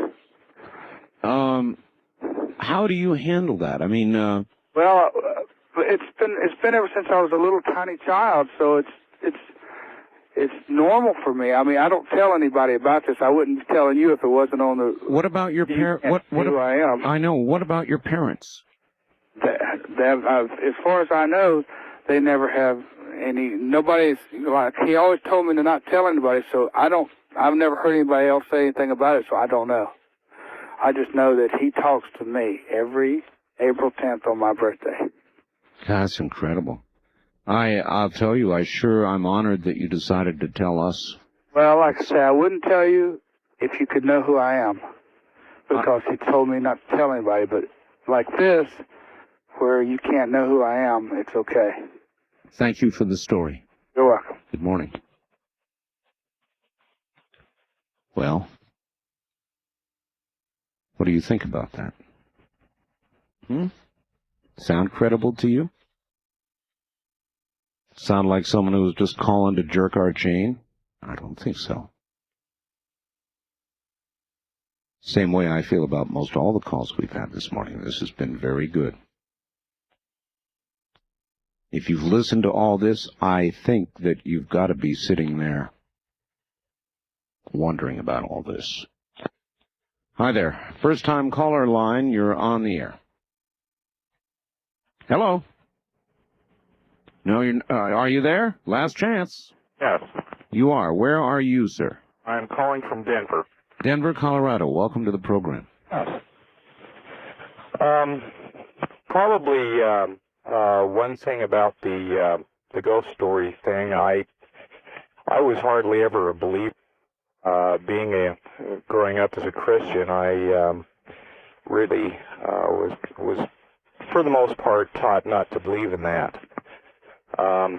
However, back in 1984, I was dating a lady, and she had told me that through some friends of the family, she had the opportunity to go out to an old farmhouse south of the Denver area, and there was an opportunity for her to pick up some old leaded glass, some light fixtures, and some chandeliers from an old farmhouse that was on the property out there. So I agreed to go out there with her. We had gone to the old boarded-up farmhouse, and bear in mind, all of the windows and the doors had been boarded over with 2x4s. And I went to the front door. She was staying in the car. It was, I think, probably about 0 out, and this was the first part of November. But we had got inside the house and went in there, and we were looking around at the different ornate fixtures that were in the home. And I looked into the kitchen, and I thought I could see a little boy about, 4 or 5 years old. And I looked over there, and for a brief second, I was sure that I thought I saw a little boy there. And it just came and went, and I didn't think, at the time I thought, well, maybe I was just imagining it. Well,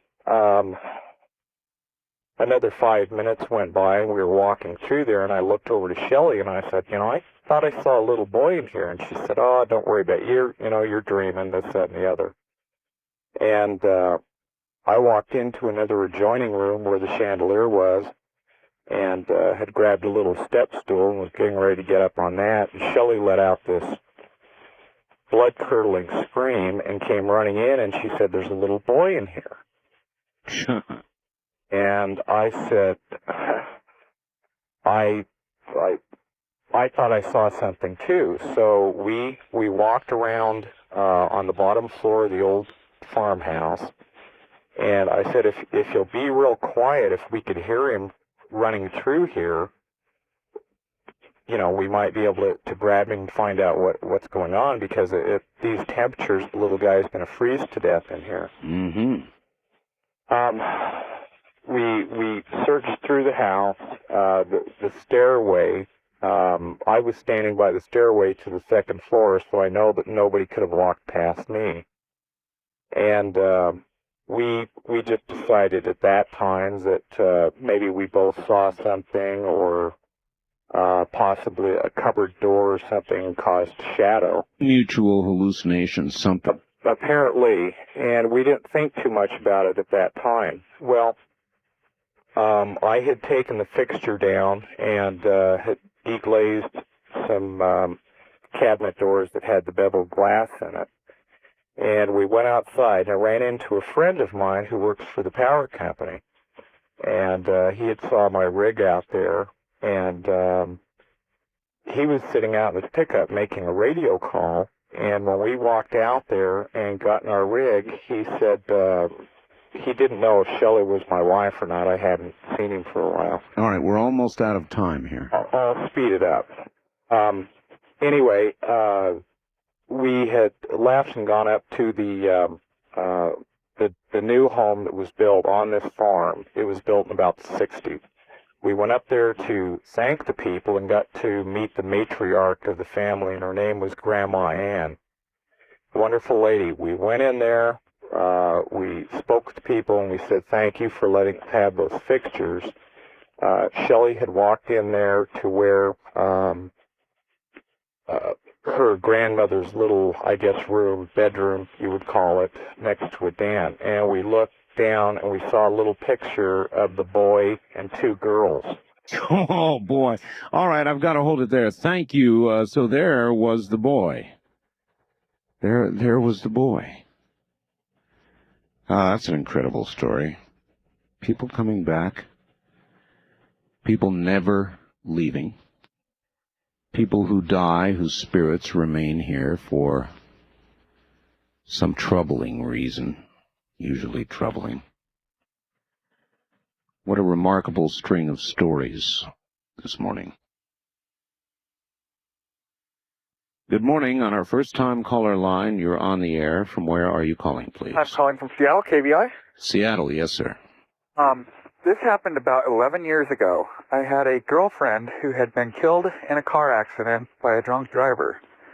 She had gotten in the accident on August 18th, and on August 20th, she had been pronounced dead 2 months before her 20th birthday. On Halloween night exactly, there was a party at the house where she had used to live. Her roommates had decided to have a party to try and get over the grieving process and whatnot. Yeah. We had hired a band out of Everett, and I was over at the house to let the band in. And the band that had came, nobody knew about Lisa that had died. And the head singer for the band had gone into the bathroom back by Lisa's bedroom. It was a female with dark hair. Lisa had red hair. Mm-hmm. She was in the bathroom combing her hair, and she let out a scream like I have never heard before in my life. I went running back there, and she's standing there in the mirror, just white as could be. And she looked at me and she said, "Somebody has died here." And I said, "What do you mean?" And she goes, "I looked into the mirror and it wasn't my face." Oh. And then she said, she described Lisa right to a T. And she walked out of the bathroom and turned and looked right at Lisa's room and said, "That's her room." Well, the first thing I thought was that these people were trying to play a very sick joke. And got together with a couple other people and were talking about it. And this girl from the band kept wanting to leave. And before she had gone into the bathroom, she had been so excited about playing this gig. Later in the evening, I was standing in Lisa's bedroom talking to somebody, and I looked into the window and saw her reflection from behind me and heard her voice asking me to leave.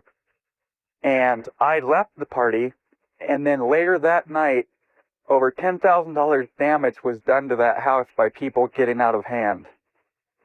And I just really believe, and, just sitting here recalling it, I get the shakes like I did that night.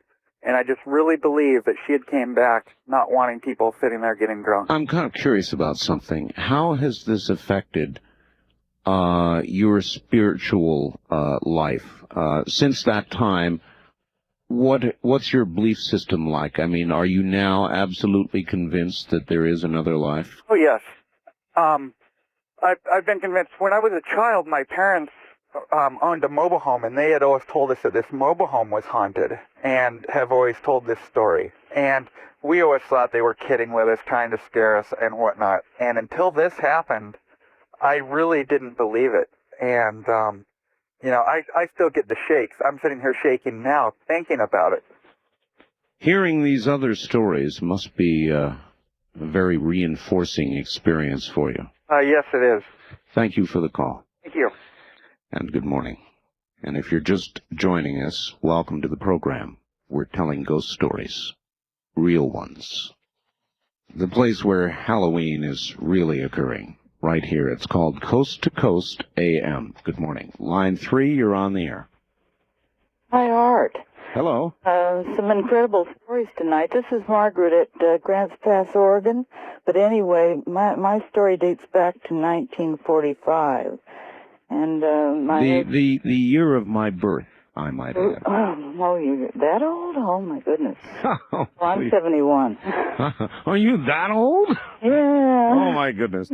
Yes. Anyway, my husband had commando training. I knew he was going into battle in the Navy and advanced echelon, and I was just worried sick over him when he left because I didn't know where he was going, what was happening, and everything, and Sure. I went with a friend of mine down to Alpera Street.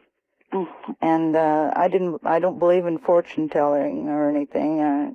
Well, maybe I do a little bit now. But anyway, then we went into this fortune teller, and she was listening to a young girl who was there with a sailor, and after she was through, I said, well, I didn't want to rush or anything, and she said, well, that's okay. All she wanted was find out whether the boy liked her or something like that, Sure. So then I told her, that I was worried about my husband, and we had only been married a short time, and she said not to worry about him, to take care of myself, that he would be just fine, but just take care of myself, So I didn't think too much of it, but sometime later I went by myself to an elderly man in Maywood, in southeast L.A., and he was a fortune teller, and after he told me that he was going to be just fine and I should take care of myself, and called me all the way out to the car, kept telling me, now you watch out, you take care of yourself. Well, how come you didn't turn around and say, why? I mean, what's going to happen to me? I think I'd have to ask. Yeah, well, I just didn't believe in fortune tellers, I just... Yeah, but I mean, we're talking same message, two tellers. Yeah, that's right, but I didn't link them together. Really. All right, we don't have a lot of time, so what happened? Well, what happened was that they came and he was just fine, and everything was going great. And in October, I had a dream that this factory I worked at, I was up on a mountain, and I was looking down, and there was a big explosion, and I rushed down there, and there was one guy sitting there, and he said, everybody got killed but me. Oh. And about a week later, I was involved in an explosion, and I was the only one that was hurt. And I was in the hospital, and I think the first day they had a horrible heat streak, and I asked God. I said, "Please let me die. This heat is terrible," because all the good hospitals were filled up, and All right, we're about to not be able to continue, so I'm going to have to say we'll hold it there. Call me next hour if you can get through. Thank you. I'm sorry, but that's the end of the time. But not the end of the program, by any means. The place where Halloween is really occurring, right here. It's called Coast to Coast AM. If you have a story for us, come on ahead. We've only got one more hour of it, and this is it. Wildcard line 3, you're on the air. Good morning. Good morning. I kind of like to share a story, well, 3 stories if I have the time. All right, where are you? Where are you, please? I'm in Little Lake, California. Little Lake, California. All right, go ahead. The first time that I ever had some sort of strange experience, I was lying in my bed with my eyes closed, and I could see these faces floating through my room. And they were a lot like the faces out of the death pits of the concentration camps. They were hollow-eyed and gaping mouths. And at first I was kind of mystified by it, and it seemed like minutes, but I'm sure it was only seconds. And I thought to myself, well, if you're here for good, you can stay. If not, if you're here for no goodness, go now. And immediately the faces disappeared. The other story, my husband was in the Pacific, and he was fighting the Japanese. And there was a young Marine that came back across the no man's land, and the Japanese were shooting everything they had, and when he got to the other to their lines, he was riddled with bullet holes from his waist down. All his bones in his legs were shattered. And whenever the chaplain asked how he got there, he only replied, "My father brought me back. My father brought me back." And whenever it come to find out, I think the Yank magazine wrote it up in the fact that the chaplain found out that the father had died in the Battle of Aragon or some other battle. The third one was a couple years ago here at my home. We had these footsteps constantly, maybe 2 or 3 times a month out across the patio and wooden deck. And my husband was out in the workshop working one day, and each time we'd hear these footsteps, we'd check them out. There would be nothing there. And this particular night, he was working out in the workshop, and he thought I'd called him, and I said no. And he went on back to what he was doing, and suddenly a hammer flew across the workshop and just missed him by fractions, and there wasn't a soul nowhere. Wow. And we have no idea how the hammer or who threw the hammer, but it went across the shop nevertheless. Unmistakable message, nevertheless. Nevertheless. Thank you very much for your call and adding to our list of incredible stories this morning. Some of these have been truly incredible, and I'm going to have to sit down and listen to a tape of this program myself. We'll be right back. Good morning. First-time caller line, you're on the air. Good morning. Hi, where are you, ma'am? Spokane, Washington. Spokane. This is back in the 50s. Oh, gosh, wait till I turn this darn heater down. I'll be right back. Oh, that's quite all right. Go ahead. We have no open lines right now. When we do, you know the numbers. Pick one and call it. Hold up here. Yes. Back in the 50s, my husband and I had, he was a hard rock miner up here in Washington State, and I had gone down to California, and I tried to talk him into coming down there and get a job in a shipyard, which he used to work in, and got that all arranged. And I had a little, just a one little apartment, and I went and got had a lease option to buy on a place, and I transferred my mail over to a little mailing thing. Well, he called me up and said he would be down in a couple of days. So I was busy from one place to the other and so forth. I'm driving down Vermont Avenue, and I look in the rearview mirror, and there he is in a black sedan with another guy driving, and he smiled and waved at me. And I thought, oh, that son of a gun, he got here 2 days early. I drove on home and got everything ready, made a pot of coffee and everything. He didn't show up, and I had to go over to the other house. I left a note on the door, went over to care of the apartment that I was going to rent with option to buy, and so forth. It was a duplex.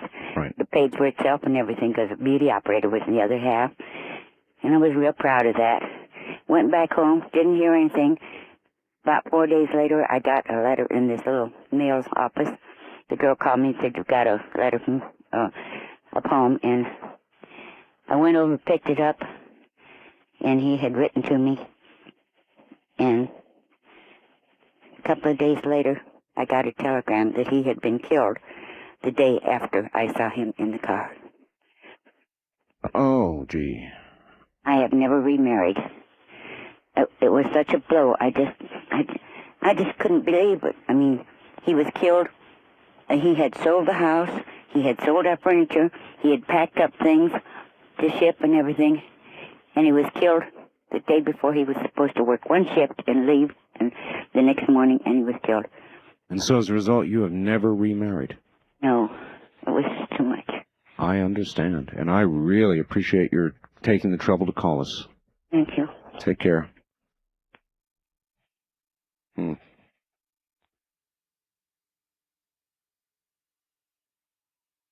Line 3, you're on the air.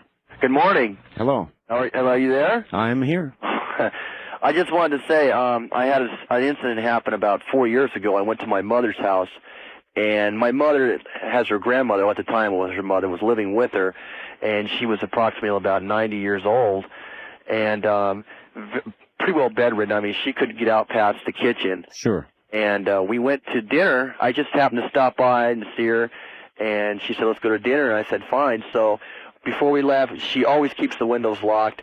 We always lock the doors. I mean, that was just one of her pet peeves. And we went to dinner. It was about 20 minutes away from where we were at. And we were at dinner, we were talking, and I never really got to know much about my grandmother. And I had said something about, well, what was my grandfather like? And we talked, and she said he was real mean and vindictive to your grandmother, and that was one of the main reasons why they divorced. And he died, he was an alcoholic, and he passed away so many years before this.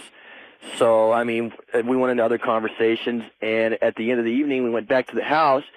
We came out, went to the back door, and in my mom's bathroom, which is at the other end of the house, there would have been no way my grandmother could have got, because she had a wheelchair to the kitchen. That was as far as she could go, because she was in a trailer house. Right. And we got to the back bathroom, and I happened to go in first. And I walked in, and I was just about to shut the door, and just something told me, don't shut the door all the way. I looked up, and on the inside of the door, she had one of those length-away mirrors of the door length. Oh, yes. It had been lifted up past the doorway, and then it was like about 2 feet above the doorway, and it had been tightened all, and it probably had about 12 or 13 of those latches you screw in and tighten. Right. Every one of the latches was completely tight, because I just completely went over this thing. There was no forced entry. There was nobody had a key. The only people that have a key to that house is my mom and my dad, and he lived up in Ely.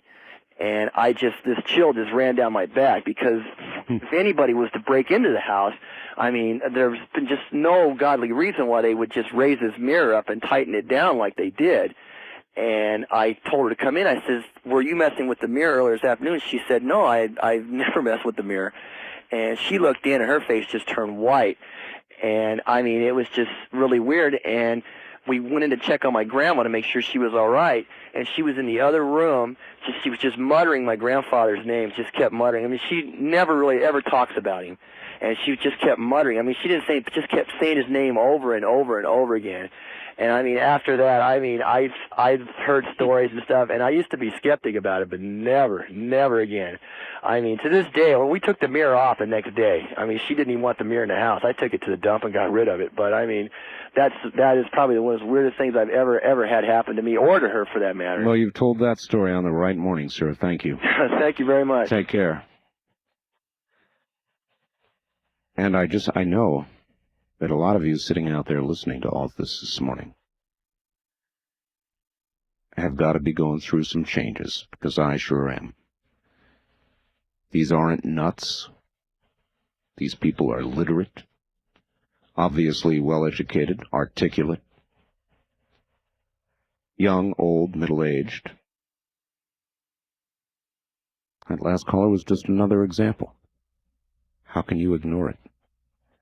Good morning. On our first-time caller line, you're on the air. Hello, Art. Hi. Hi, this is John calling from Fairbanks, Alaska. Hi, John, all the way from Fairbanks. Yes, I want to know if perhaps you're having some poltergeist in your radio feeds tonight. I hope not. Why do you ask? I don't know if any other callers have picked this up, off in one of your network feeds or what, but periodically, starting with your first hour through your second, third hour, every so often, I'd hear a background noise that sounded like a duck quacking. I mean, come on. Now I'm recording your program, and there are quacking ducks. There's poltergeist or something on your program. I'm sure other listeners.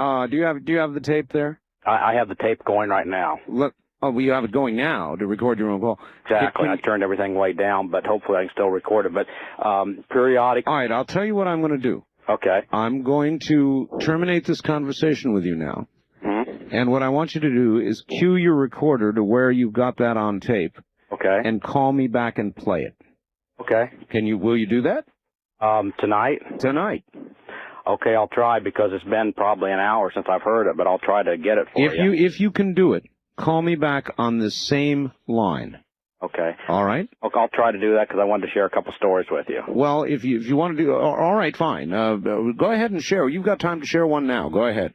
I'll try to do that. But when I went to school, I went to school with this boy, and he had a pretty rough life. He lost one brother in the 8th grade due to some childhood illness, and then a brother that was a couple years older than him went to Vietnam.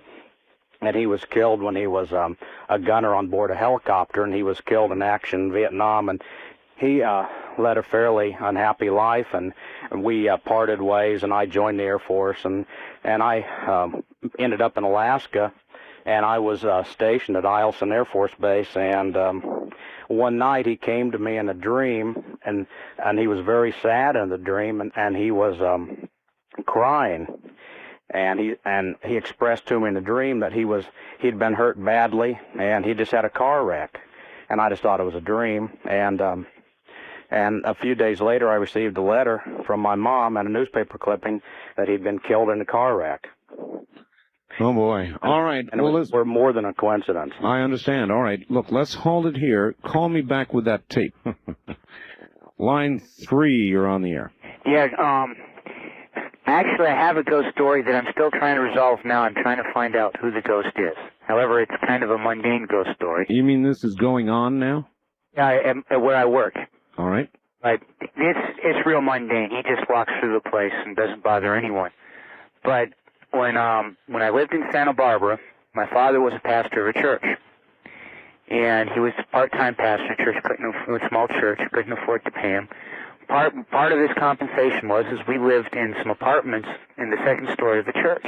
Mm-hmm. This building was built at the late 19th century. So when we were living there, maybe had 90 years on it. Sure. Very old, very oppressive building.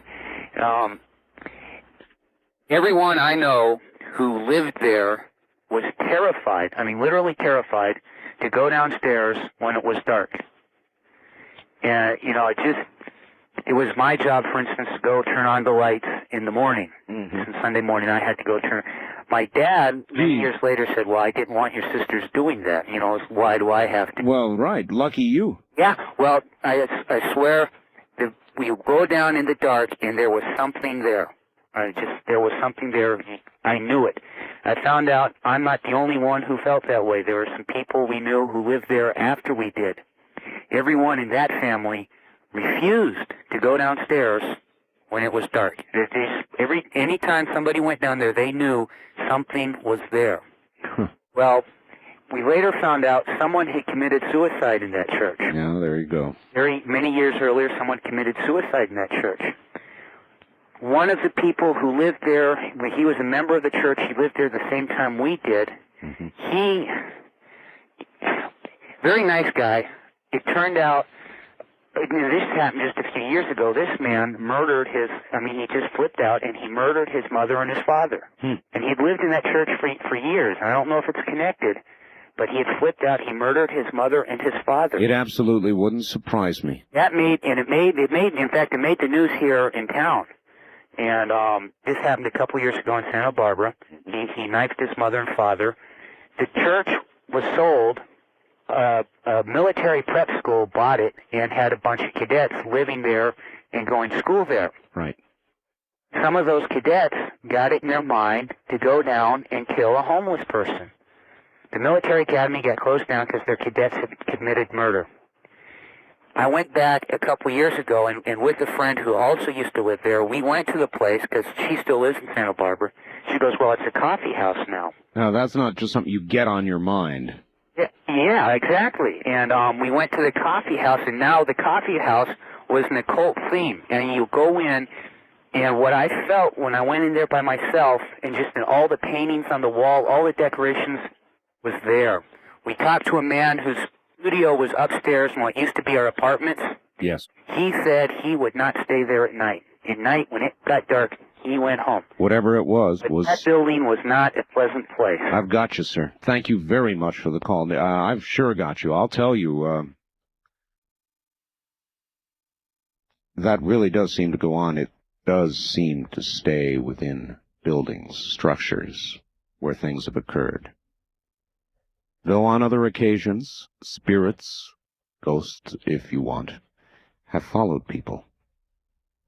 Not let them go. When they're part of it, they seem to get followed. Line 1, you're on the air. Hello? Hello. Hi, Art. I got a strange story. I used to live in Taiwan. Oh, yes. And a friend and I had were moving into an apartment. And the apartment had one bedroom, and there was two of us. So we had them put in a wood partition in the middle. Mm-hmm. And one night we had come home kind of late, and we had getting ready to go to sleep. And he was in his bed, I was in my bed, and we heard these noises, these strange noises, like somebody was throwing BBs on a like a refrigerator, a metallic sound. Sure. And I can imagine BBs on a fridge. Anyway, I said, cut it out, and he kept telling me to cut it out. We were blaming each other. Right. So I didn't think anything of it, and all of a sudden I kind of see my friend, and he's sneaking around this wood partition. The lights are out. Yes. And I'm trying not to laugh because, I'm kind of hiding under the covers, and I see him coming around here, and I'm saying, well, as soon as he gets to the bed, I'm going to really scare this guy because he doesn't even know I'm looking at him. And so he gets to the bed, and I throw up the covers, and I, scream at him.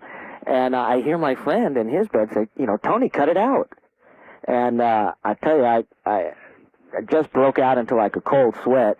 And I laid back on the bed, and the bed started to, like it was on the ocean, it just started to move. Yeah. And, I told him, I says, hey, turn on the lights, and he heard the way I was saying it, and he turned on the lights, and I had him check the front door and the windows. And there was nobody there. And needless to say, I had like friends stay over like the next week or so. I keep in there. Yeah. And that was it. And you say the bed moved like ocean waves. Like I was on the ocean. Just the whole bed was just like floating. Yeah, that bothers me. Thank you very much for the call, sir. That sort of thing bothers me. That and in movies when you see doors that sort of bend inwards. They don't break. They bend. That's totally freaky. We'll be back. Some of the stories this morning, oh boy, I'm telling.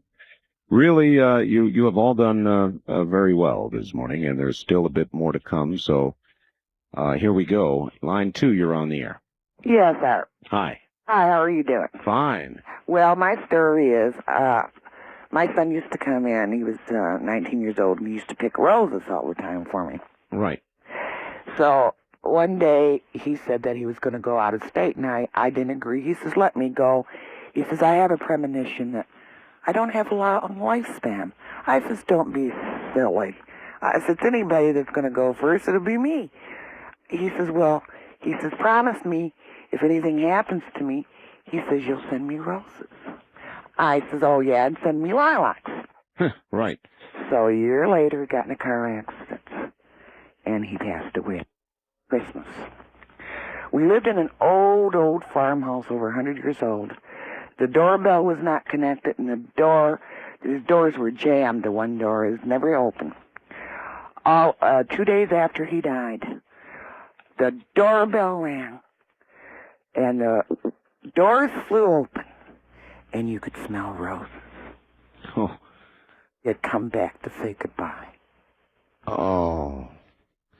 And you smelled roses. Yeah, the smell of roses.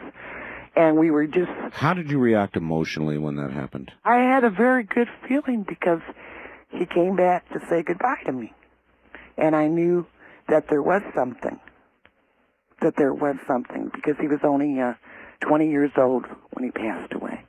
There is something, ma'am. Yes, definitely. Thank you. You're welcome. Thank you for the story.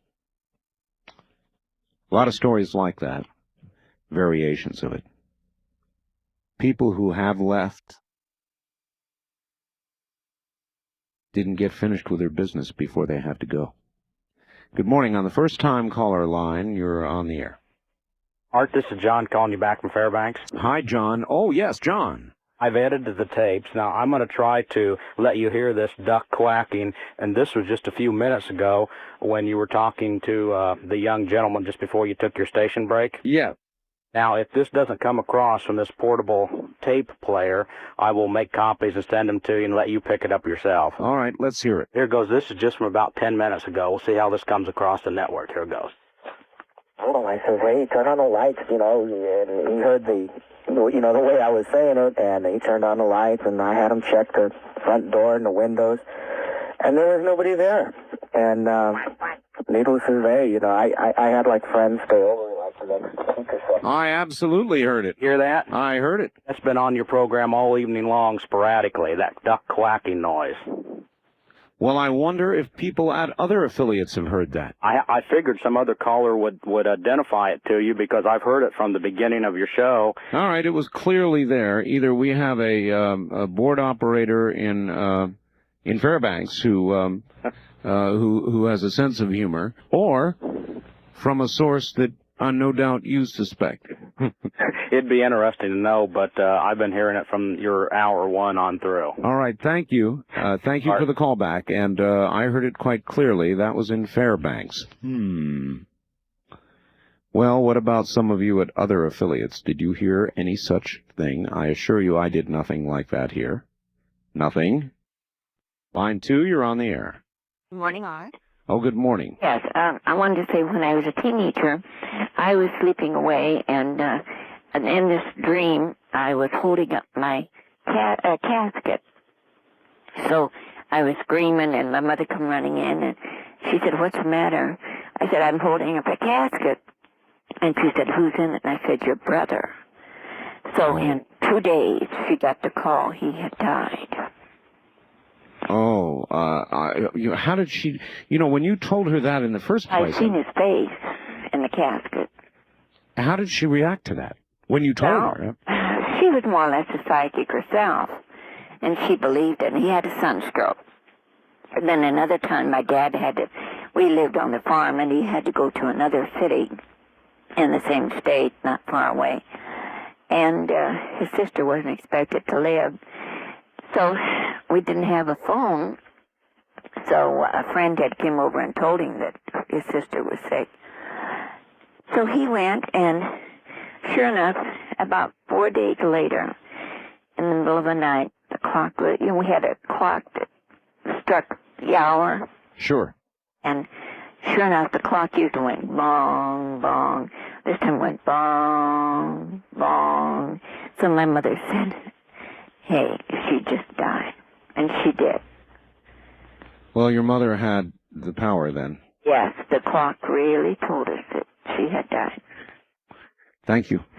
Have a good morning. Coincidence? Maybe. All of these stories coincidence? Not likely. What do you conclude? Wildcard line 3, you're on the air. Oh, this is a true story. This is Patrick Fitzpatrick from Silver Springs, Nevada. This is a true story about an Irish and a British ghost, and about whom a poem was written by William Butler Yeats called "The Ghost of Roger Casement." In it, Casement was executed by the British, and the Irish government, since they became independent, wanted his body. Every year they'd ask for his body, and finally they got the body back 30 years later when a Labour government came to power. But one of Casement's last wishes was, do not let my body rest in this place, which is England. Yeah. Butler wrote the poem. He said, I can't sleep at night. I hear a knocking on my door. I just cannot sleep.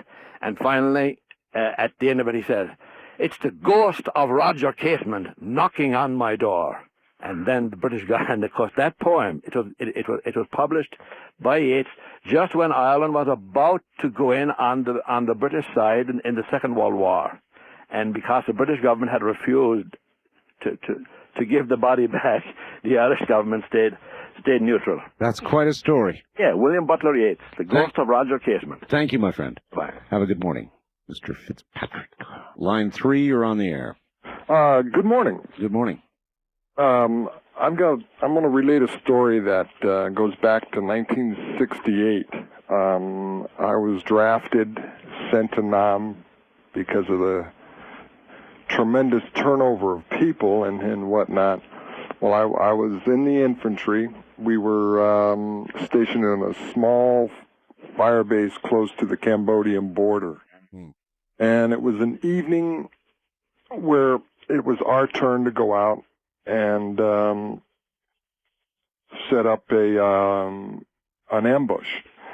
We set it all up. We had everything laid out so that if Charlie came walking along, we could do our thing. Sure. And one guy was awake. The rest of us were asleep. That gentleman woke us all up. There was 6 of us, and we all saw a small party of Vietnamese coming at us. They were armed and whatnot, and at the appropriate time, we sprung the ambush and whatnot, and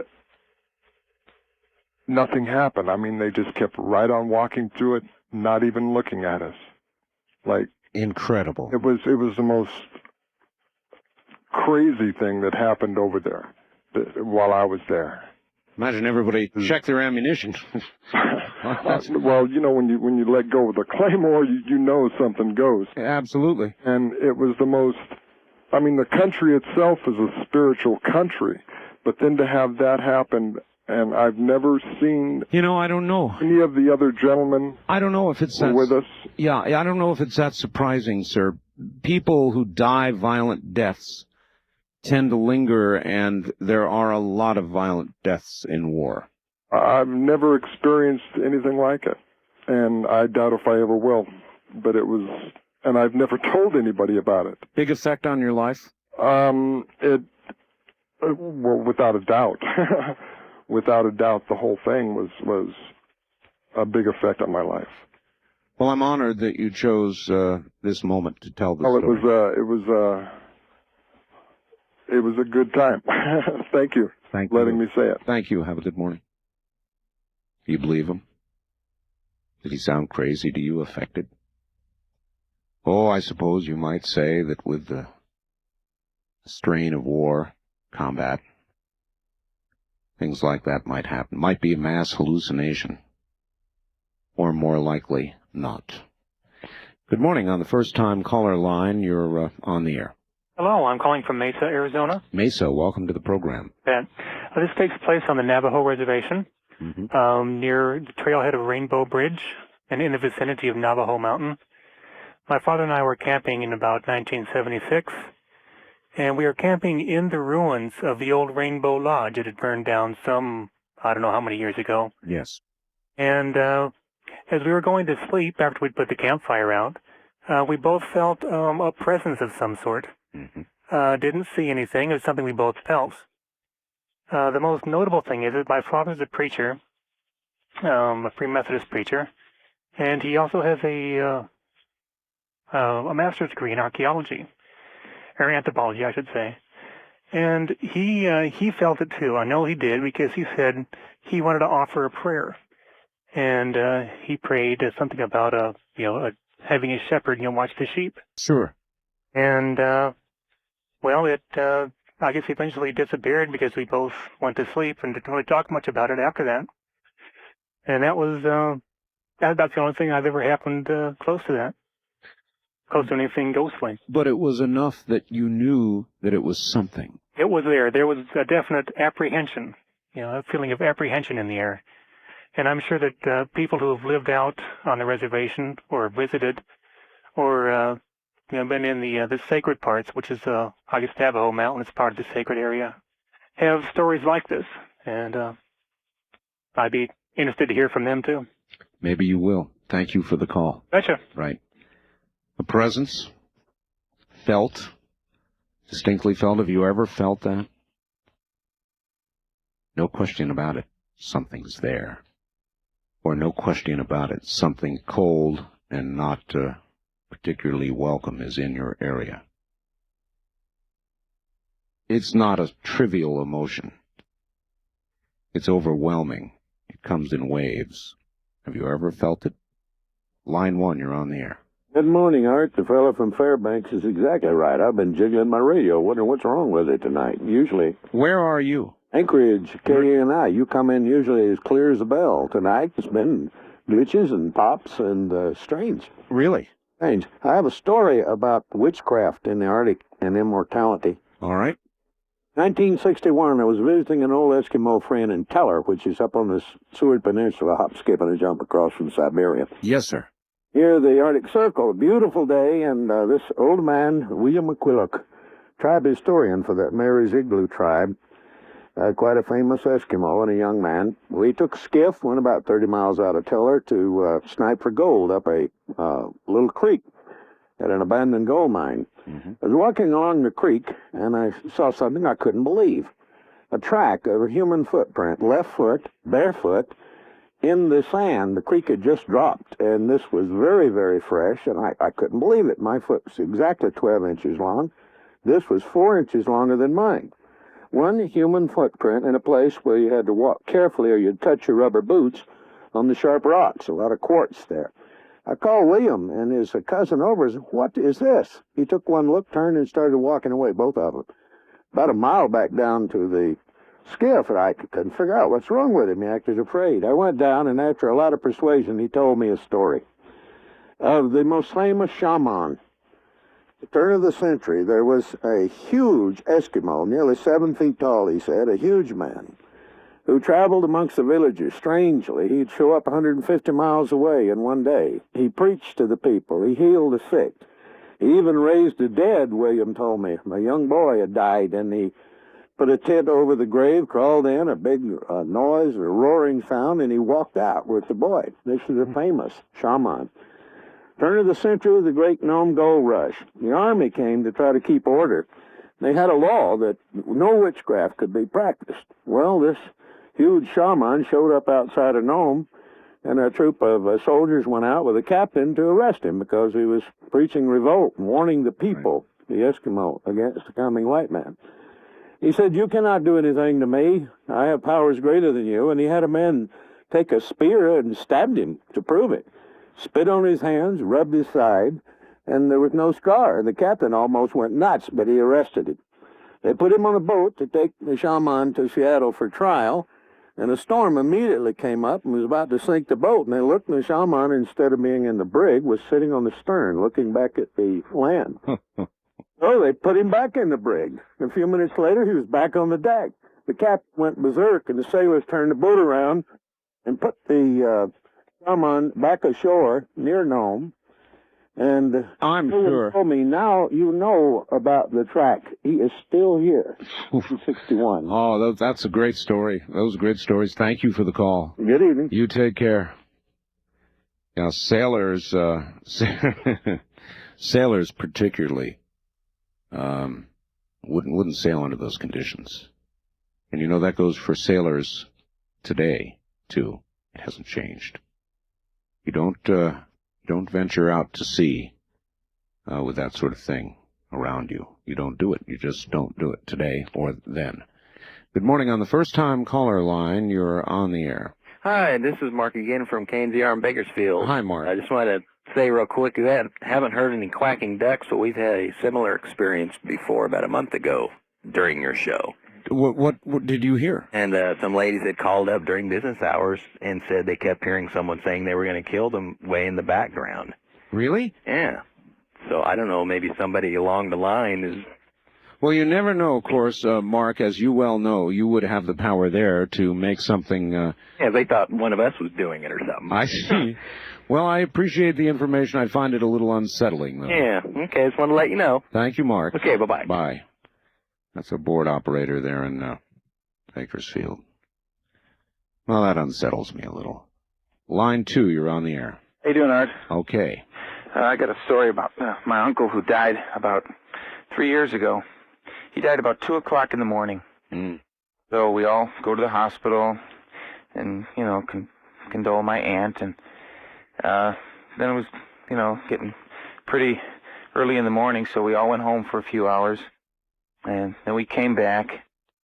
And as we all come back in the morning to her house, there's this dog that has just parked itself outside the front of the house. And every time somebody got out of the car, who was part of the immediate family, the dog came up to them, sat there until you petted it, and then walked away.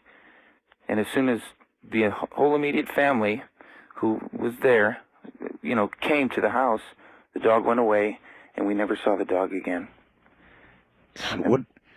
What? Do you have any idea what dog this was, or? It looked like a little terrier or something. Well, not what kind, but whose or why it did what it did?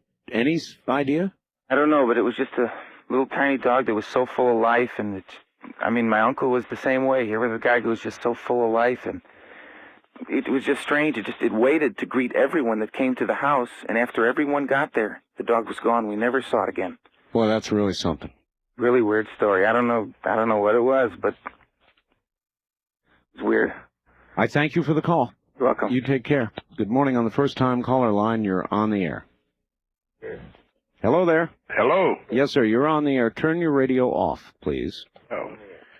Turn it off, all the way off. It's off. Very good. Welcome to the program. Where are you? Fairbanks, Alaska. Fairbanks. Yes, sir. And quack, quack. Yeah. Anyway, I want to go back to this story from this guy from Alaska, that Anchorage.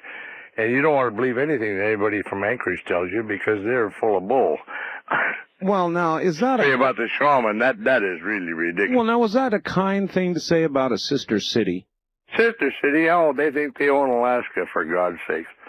I've lived here all my life, 65 years in Fairbanks, and I don't like Anchorage. Okay, you got her. Yeah, you know, thank you very much for the call, sir. Never let them know who you are. I guess I better take a second out and do as I always try to do and say thank you for wonderful talk radio. Another truly wonderful week of talk radio. Welcome to Dreamland, a program dedicated to an examination of areas in the human experience not easily or neatly put in a box. Things seen at the edge of vision, awakening a part of the mind as yet not mapped, and yet things every bit as real as the air we breathe but don't see. This is Dreamland. Sunday evening, and yes, once again, this is indeed Dreamland. Hi, everybody, I'm Art Bell. Great to be here this evening. It's beginning to be summertime in the high desert, probably running about 105 degrees out there, more like what we expect. Nice and cool in here, though. As usual, Linda Howe will be here from Philadelphia, update us on what's going on, and I understand there is quite a bit of activity. She is generally considered to be the world's expert on crop circles and animal mutilations. She'll be followed by George Knapp, who is a mainstream journalist who did actually broke the story on Area 51. I'm going to give him credit for that. We're going to do a good general show on UFOs, and I know he's got a lot of information on Russia, and we'll talk some bit about that. I want to welcome KOMO, Biggie, up in Seattle, Washington, now carrying Dreamland full-time. 1,000 on the dial in Seattle. I want to welcome WKNW in Sault Ste. Marie, Michigan. Welcome to the show. That's, let me see. Circle about 50 feet in diameter, connected to another smaller circle by a straight line about 12 to 15 feet long. And I'm supposed to be getting those photographs next week from a photographer who went there and I talked to tonight just very briefly before we went on the air, who told me that the formation is still there, very clear, very clean in this smoggy or this marshy, boggy cattails. That was May 26th. On Thursday, June 1, a few days later, in a barley field in the far northeastern corner of Maryland, in a small area, the director of a local community school was puzzled to find 3 rectangles quite neatly carved in a barley field behind the school. Each rectangle was approximately 17 feet long and about 4 to 5 feet wide. In the same barley field, in approximately a 1/3 square mile area, there were several other areas of down barley, not like rectangles, as much as they were simply odd shapes with very complex lays of the plant stems. I've been there. We've collected plant samples. I was looking at things such as 4 layers of barley laid down in 90-degree angles on top of each other in 4 directions, so that you had 1 layer to the ground going one direction, and then over that was another layer of barley going at a 90-degree angle, and above that was another layer of barley going yet another 90-degree angle, and on top of that, more barley going another, so it almost looked like a plaid, if you can imagine that. And we have seen this kind of complex layering also in the formations in England, and we are trying to find out, of course, what might be able to create these kinds of formations. And as of today, we are watching these fields in Maryland. We have already heard just preliminarily that the nodes are quite swollen in the plants collected from those formations with reoriented growth nodes, very similar to what we have found in England. But again, we are not certain of the cause. Now, one interesting note is May 31st through and that June 3rd, 4th period, there were no storms in this particular part of Maryland. There is no known source for the down barley plants as of this date, and we are going to study the plants now for further physical data, and I'll report more when I know them. Now, exactly the same date that the strange barley, we'll call them down plants because they aren't exactly formations as in England, were found in Maryland. On that same day in Sussex, England, northeast of Alfriston, a 250-foot-long formation was found extremely neatly cut into barley in Sussex. And this was referred to as looking like the Catherine's wheel, a symbol related to an alleged saint going back to 400 A.D. who was hurt on a wheel that had scythes coming out in 4 positions around it. And the woman, apparently in touching this wheel, she was supposed to have been hurt on this wheel. When she touched the wheel, it broke apart. And later the church declared her as a saint. Well, it's been known as Catherine's Wheel since that period of time. And this formation in Sussex on June 1 looks like a Catherine's wheel for whatever reasons. Now, the very next night, on June 2nd, Tom and Carrie Blower of Gwent, England, had traveled over to Knapp Hill in Wiltshire, spelled exactly like George Knapp's last name, Knapp. They were camped out on Knapp Hill in Wiltshire looking toward what is now the famous Woodborough Hill, where many of us have watched in the night for any objects in the sky. Most of us have never seen anything, but on June 2nd, just a few days ago, Tom and Carrie Blower did see something unusual in the sky that reminded them of a white amber object that they videotaped 2 years ago, and their tape was also included in the sightings program. Now, I'm going to play for you an excerpt of this eyewitness testimony on June 2nd from Tom Blower, and then I'll tell you something more. Here we go. All right. That report now from Linda Howe.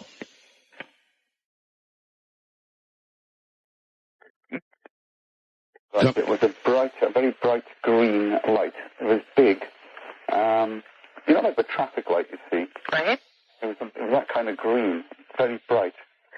It was sort of dancing around in the sky.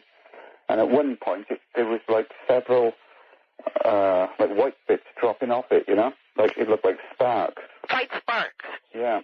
Coming off of the green color of a stoplight, and how big, if you put your hand out at an arm's length distance and you compare it to the size of this green light, how would you compare it, say, to your fingernail or the end of your finger?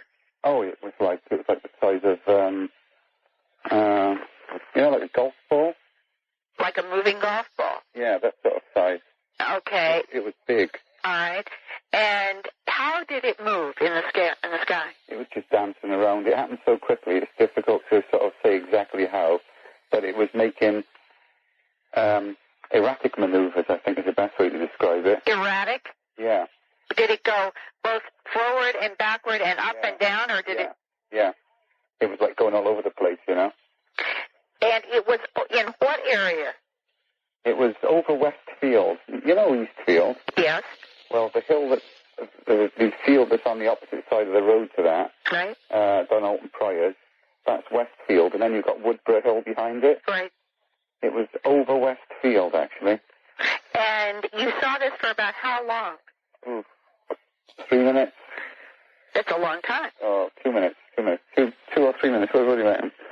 Quite a while. Yeah. With all the excitement. I think it was between about 2 or 3 minutes. Okay, and was it moving close to the top of the wheat? Oh no, it was quite high up in the field. It was, you know, it was over the field, but it was quite high up in the air. All right, and in terms of that field, it is planted with wheat this year. Westfield is planted with wheat. No, Westfield was planted with rape, I believe. Oh, with rape. Okay. Yeah. Yeah. There was actually a circle in there at the time. There was a circle. Yeah, which had been made some weeks before. It was quite a scruffy one, and it was generally considered to be a hoax. Okay, you know, but who knows, isn't it? Right, but just if that was Friday, then somewhere over Saturday and Sunday, at some point near Avebury, the Catherine's wheel was formed, and you guys were in there on Monday. What was your reaction to the Catherine's wheel when you saw it? Well, I pulled up and I got on top of our van. I've got a Ford van. I got up on top of it and had a look, so I had a pretty good view of it, and it looked good. It looked really neat. And it was flat? Eh? It was very flat? What, you mean the lathe? Yeah. Yeah, pretty flat, but there was standing crop there as well, you know. Now, I understand that the weather was terrible in England. Yeah, it was very wet. And it was rainy and it was windy. When you looked at what you were seeing in the Catherine's wheel, given rainy, windy weather, what were your reactions to that? Well, it was just, it was as good as anything I'd ever seen, you know. And did that seem like that it would be possible? Wouldn't you think that the wind and the rain would have blown everything apart? Well, I don't know. I couldn't really say on that one. I mean, I would have thought that it would have been difficult to have made it in those conditions because it was raining quite heavily. Right. You know. And that's what I was trying to get at, that it sounds like it's a remarkable formation, especially in the light of such terrible weather. Oh, yeah. Yeah, absolutely. All right. So, Art, yes. Inside of very gusty winds and rain, something that several people who have seen the Catherine's Wheel say was remarkably perfect was somehow made in and around approximately the same time that the blowers saw this odd green moving object not close to where the Catherine's Wheel was made, but it's as if we have a lot of different phenomena occurring at the same time, all of which are quite unusual. And when they tried to get their camera out on June 2nd, and they had these 2 or 3 minutes in which to act, and they have been doing this on a weekend basis now for 2 years. This is not something new to them. They said they could not believe that their battery, which was new, showed that it was not functioning. They could not get the camera to function, and the entire 3 minutes was lost. They never got anything on tape. And as they described this glowing green light with white sparks coming off of it, it reminded me of that banana yellow cigar-shaped object that I and 3 other people saw in Pensacola, Florida a year ago and that I described on Dreamland, that also seemed to have 4th of July sparkler kind of sparks emitting from it. I do not know what this kind of light is. I do not know what these objects are. But clearly, these are phenomena that cannot be described as being normal aviation aircraft in the sky. All right. Doug in Phoenix wrote what I told you. He said, I saw sightings on TV last night. They showed some incredible home video of some crop circles being formed by a ball of light. The video was shot during the daytime just outside of Avebury, England. As the video was being filmed, 2 Army helicopters flew into the area. They saw the people who were doing the filming. One of the helicopters went and hovered over the ball of light. The other flew over the photographers and tried to scare them off. Yes, I understand that has happened, that they were English Army helicopters, and who and why they were there is interesting. And again, what are these strange balls of light that scores of people now have seen with their eyes, and a few people have been able to get on videotape? Now, the videotape is certainly impressive. Linda, we're very short on time. Give us your address and contact. All right. I welcome communication on all kinds of subjects to Linda Howe, Post Office Box 538, and that's Huntingdon Valley, Pennsylvania, spelled Hunting, D as in dog, O-N, Huntingdon Valley, PA. The zip code is 19006. And my fax number is area code 215-491-9842. For those of you who have asked about my books and videos, you can contact for information also at that address and phone number, or check with your local bookstore. Since they're in all the big bookstores now. We're trying. All right, Linda, excellent. We will speak with you next week. Thank you. Thanks a million. That's Linda Howe, and again, acknowledged to be the world's expert on crop circles and animal mutilations. George Knapp is just around the corner. Hey, I've got some. All models come with a 1-year warranty, including also vanished in a blur of speed into outer space. I watched through a 7x35 lens. I contacted the UFO Reporting Center in Seattle, and he gives a number, and they reported that many people are reporting sightings like this in California and on up through the state of Washington, including one from a lady in El Toro. The center believes something is going on, and I do too. Keep up the good work, Carl in Fontana. Now, somebody I haven't talked to in a long time. His name is George Knapp. He's an investigative journalist. He's been in and out of various forms of investigative journalism, I guess, for years. I guess I'd rather let him tell you about it. Hi, George. How you doing, Art? Great to be back on the show. Oh, it's good to have you. George, you're probably better equipped than I am to speak of your career. It's been a really interesting career. When I first came to Las Vegas, I think you were the anchor person on Channel 8. That's what I recall. That's true. And so you might want to start a little before that and kind of carry us through who you are and where you've been, because, I've got a lot of new affiliates and they don't know you. Well, I was with KLAS-TV here in Las Vegas for 10 years. General reporter, general assignment reporter, then investigative reporter, then anchorman. I left for 3 years to pursue the UFO stuff full-time, producing documentaries, and recently returned to KLAS in March, and I'm back as an anchor in one of our evening newscasts. I'm also doing investigative reporting and twice-weekly commentaries. But I've always kept a hand in the UFO stuff on many fronts. I'm curious, George, since you've been such a mainline journalist for so many years, when you began to look into the UFO business, I know you produced UFOs, The Best Evidence, which is one of the best things ever done on the subject. And how did Channel 8 react then, when all of this was thought of in not quite the friendly light that it is today?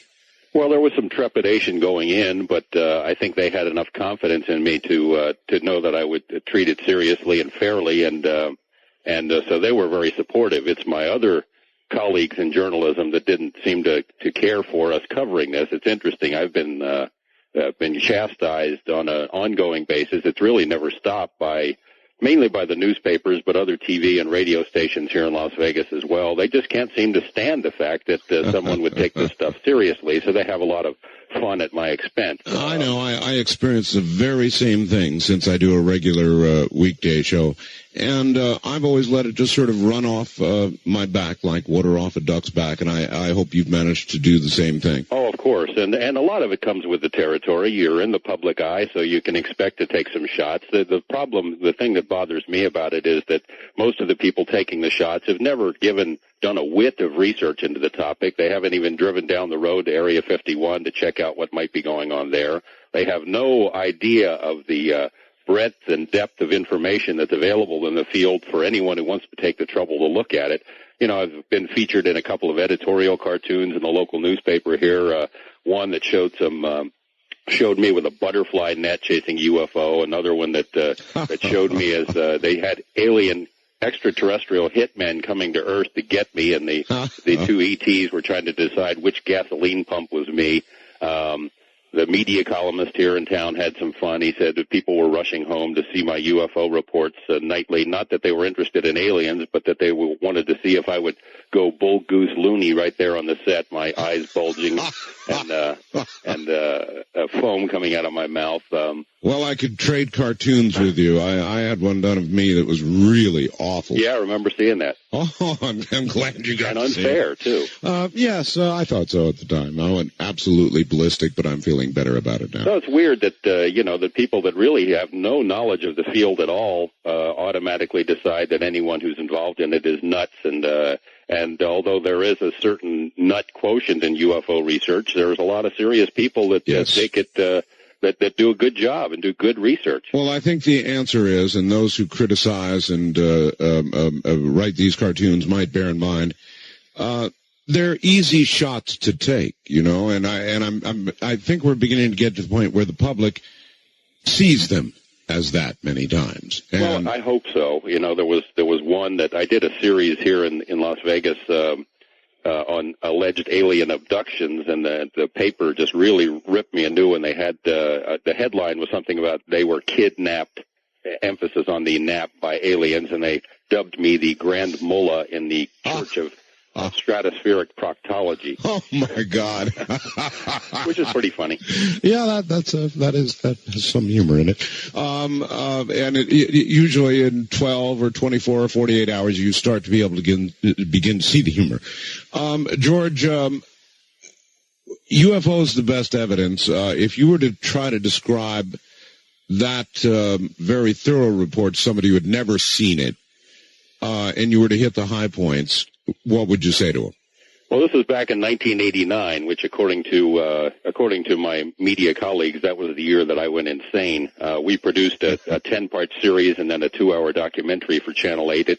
It really traced the development of ufology. It looked at the major issues in ufology, but the central focus of it and the part that drew the most attention was the look at Area 51, the allegations by former workers out there that we had alien technology being tested in the desert. And the reaction to it was incredible. I mean, not a day goes by, even now, 5 years later, 6 years later, when I don't get someone who's just seen a bootlegged copy of the tape call me up to get an update on it. I've since produced some other tapes using the same topic, a 3-part set that does much the same thing. It doesn't concentrate so much on Area 51, but looks at how ufology has been treated by science and journalism, examines the government cover-up, which I believe is still ongoing, and a lot of the main issues in ufology. The government just released some new information about some sort of craft that they actually have developed that I believe they use for surveillance. I don't think it's a manned craft, but it looks like a saucer. Have you heard anything about that? Well, I've heard probably just bits and pieces as you have, and but it's something that I think we all felt was coming for a long time. And when the government can build its own flying saucer-like craft, it gives it a new excuse for dismissing any legitimate UFO sightings around the country, around the world. It can say, well, that could be one of ours, and that may be the real reason that they built something to look like that. Now, there's an interesting thought. The actual reason for the construction. I'm going to hopscotch all around here, George. Sure. Russia. I know that you were going to Russia, or were going to go to Russia, or did go to Russia, or what have you brought from Russia?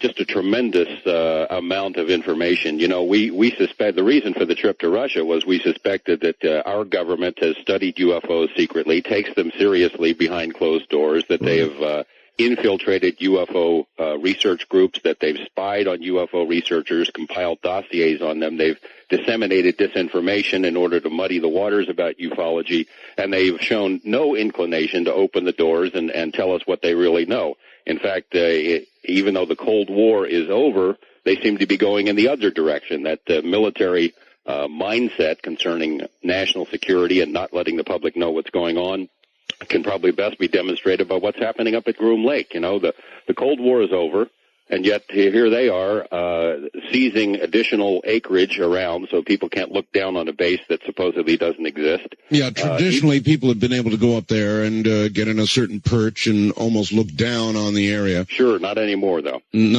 So that's really over now. Well, pretty much. There's another location where you can still see the base, but it's so far away it's of really no practical value. And it's interesting that we've signed the Open Skies Treaty, which allows any nation that signs it, any signatory, to fly over and take all the pictures they want.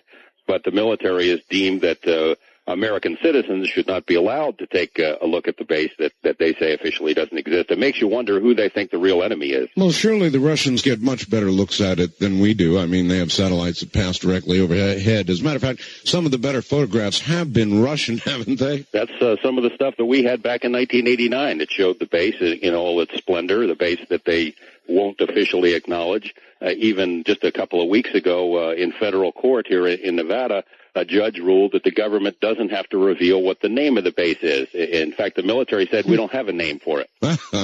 So what we brought back from Russia was just incredible. It is assuming that our government was never going to tell what it knows. Maybe the Russians, because of the tremendous political changes that had occurred over there, would do that. And we spent almost a year preparing for the trip, went over, contacted sources who had never spoken about this publicly before.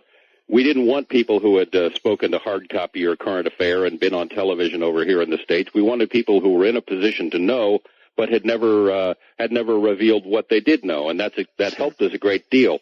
We brought back several hundred pages of previously classified documents from their Ministry of Defense that indicates the Russians have been studying UFOs at their highest levels of government and scientific establishments since the late 1940s, exactly what we suspected the Americans have done. We brought back numerous documents still classified, that indicate that the Russians know a great deal about the American cover-up. They say that we've had 30 to 40 UFO listening posts set up around the world to monitor this activity. The Russians have documents concerning transmissions they intercepted between ground control and our space missions, in which astronauts had encounters with UFOs. Their cosmonauts, by the way, had the same kinds of encounters. It's just a treasure trove of information. I've just, in the last few months, finally got all of it translated and have analyzed it, and it confirms most of the suspicions of what we have about what the American government knows. All right. I can't remember what program it was, George, but there was one specific program that really shocked me. It documented the case of a UFO over a Russian missile silo, and it suggested in the report that the Russian missile silo had gone to activation, had become activated, and they were actually in a countdown mode. And this damn thing was going to launch, and there was a UFO hovering over it. After the incident, it didn't launch. According to the story, they tore the panels apart. They tore all the launch sequencing computers apart and all the rest of it, and could find no reason for what had occurred. Is that a true story? That is a true story. I have the original documents in my hand as we speak. The witness reports from more than 24 military witnesses, most of them officers, who filed reports that were sent to the Ministry of Defense that described the incident. Wow. For a period of more than 4 hours, numerous UFOs were spotted dancing around over this ICBM base. They would appear, disappear, split in two, perform incredible maneuvers, changing shapes, changing colors, and these were reported, as I said, by numerous witnesses. Right before the UFOs disappeared, the launch control panel at the base lit up like the 4th of July, and someone or something entered the launch codes. In other words, these missiles were ready to go. Then, boom, the UFOs disappeared, the launch control panel went back to normal. The folks, some of the sources that we dealt with, Colonel Borisokolov, who was the head of the Russian UFO study for a 10-year period, was sent in to investigate. They took the panel apart, found that there was nothing wrong. They'd never seen anything like it. No other equipment at the base was affected by whatever this was. They concluded that the UFOs, whatever they were, wherever they were from, were sending some sort of a message such as, this may be your most powerful weapon system, but it doesn't impress us all that much. Well, that message came through loud and clear, and, you know, I don't know a lot about the Russian chain of command, but I've heard that with regard to their nuclear materials, their command structure is much less independent than ours, and it takes a hell of a lot directly from Moscow to get something in a position where it could launch. So that's an incredible story. George, hold on one moment. We'll be right back to you. That really is some story.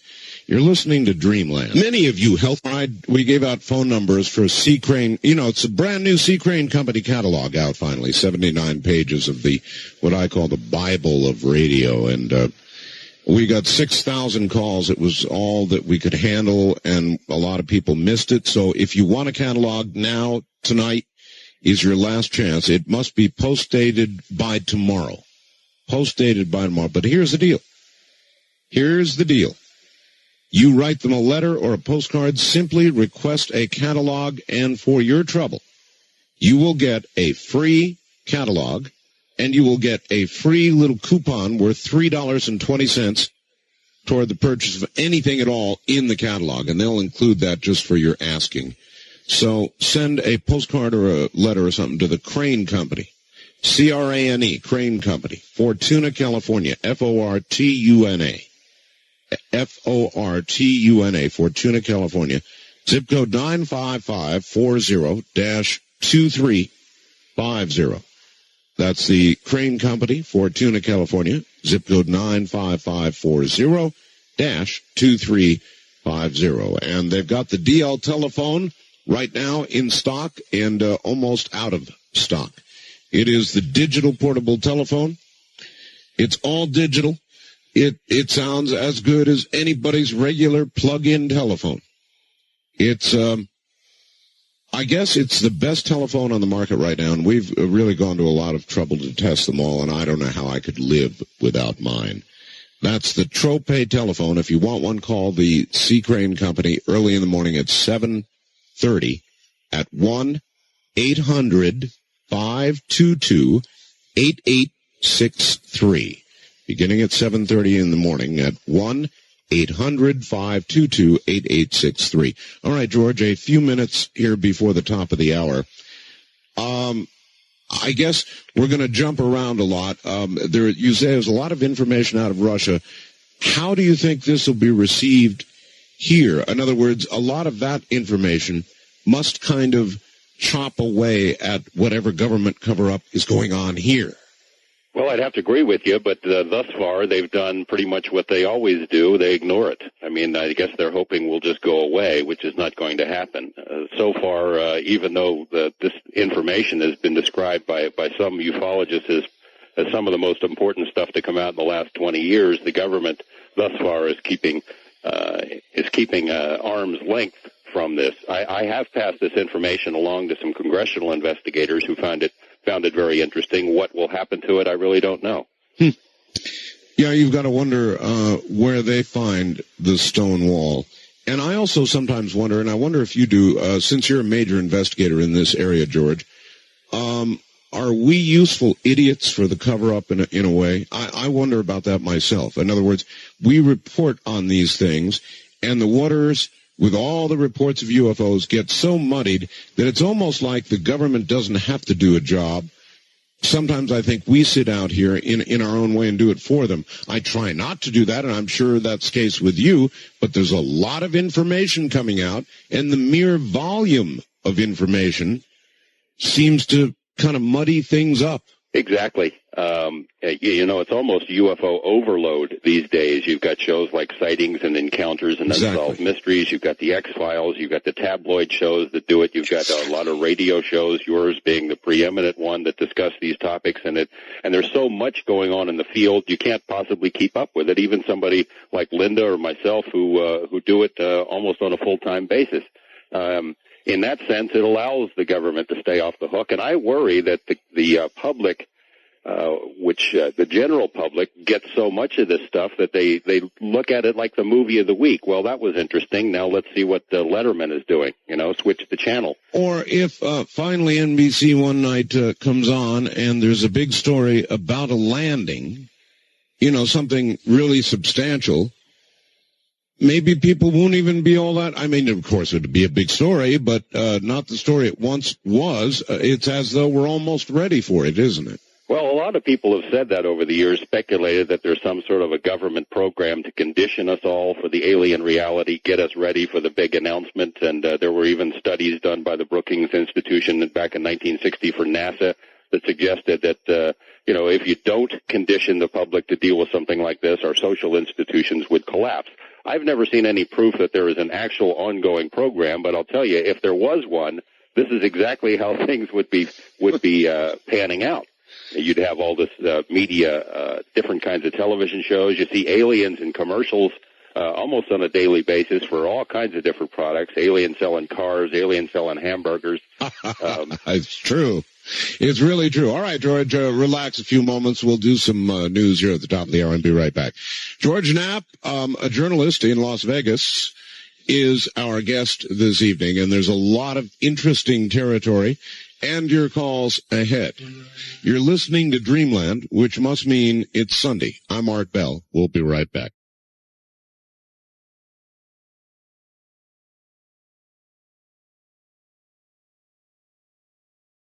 Talk 102. Sing for the children. I've got 21 children on the Child Reach Plan. I've been doing this for 32 years. I believe in this organization. I think it's a great organization. For 2 years, we've been searching for a humanitarian cause for Ramada to sponsor. This is where our search ends, where there's a child care agency called Child Reach doing their great work. Our children come from proud families that want to work more than anything. That's what makes Child Reach different.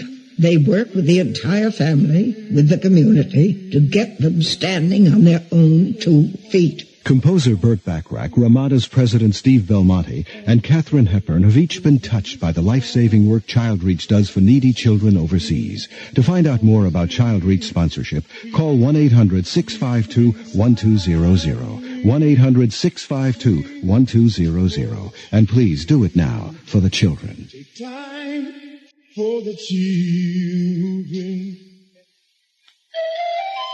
To clean or not to clean? When it comes to preserving old buildings, that is the question. I'm Jim Metzger, and this is the pulse of the planet. We're listening to the sounds of workers scrubbing a century of dirt and grime off of New York City's famous Dakota apartments. Kate Burns-Ottavino is Director of Preservation for the architectural firm of Ehrenkrantz and Ekstedt. When deciding whether or not to clean, you begin from just looking at the building overall for what are the patterns of how the building is dirtying. Is the way the building's dirtying indicative of a larger problem at work on the building, like faulty gutters or, location to an exhaust pipe from another building? Then as you get closer to the surface, you begin to take samples of the dirt itself and the substrate that it's on, whether it's stone or brick, and you take those back to the laboratory and you look at them underneath a microscope to get a sense of what is the interface between the dirt and the substrate itself.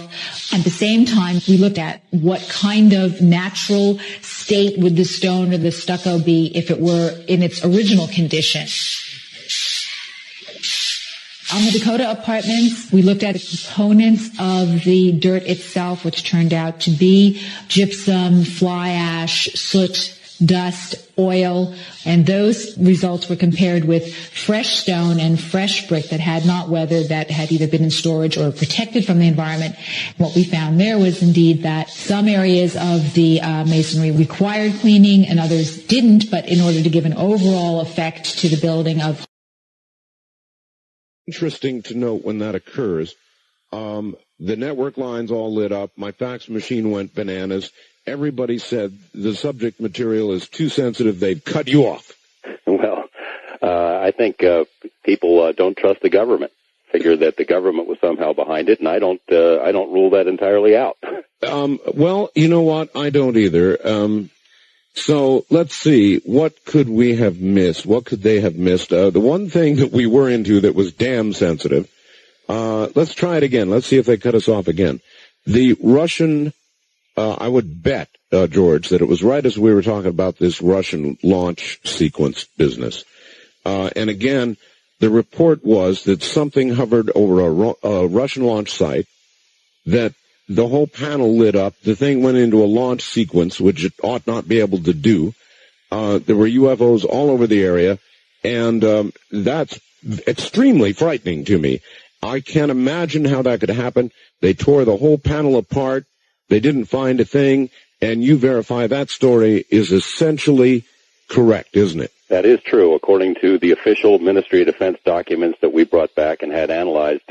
Numerous witnesses that described the UFOs over the base. We have the statement of the launch control officer who said that the panel, it wasn't just lit up from a power surge. Someone entered the actual launch codes of these missiles, and then as soon as the UFOs were gone, the launch control panel went back to normal. This is very similar to a series of events that happened here in the U.S. in 1975. That was going to be my next question. Sure. Yeah, it's happened here as well. If they're going to cut us off, here we go. So it's actually happened right here. Exactly. According to documents that were squeezed out of the Pentagon through the Freedom of Information Act in 1975, UFOs were sighted over 5 bases in a 2-week period along the U.S.-Canadian border. These are nuclear bases.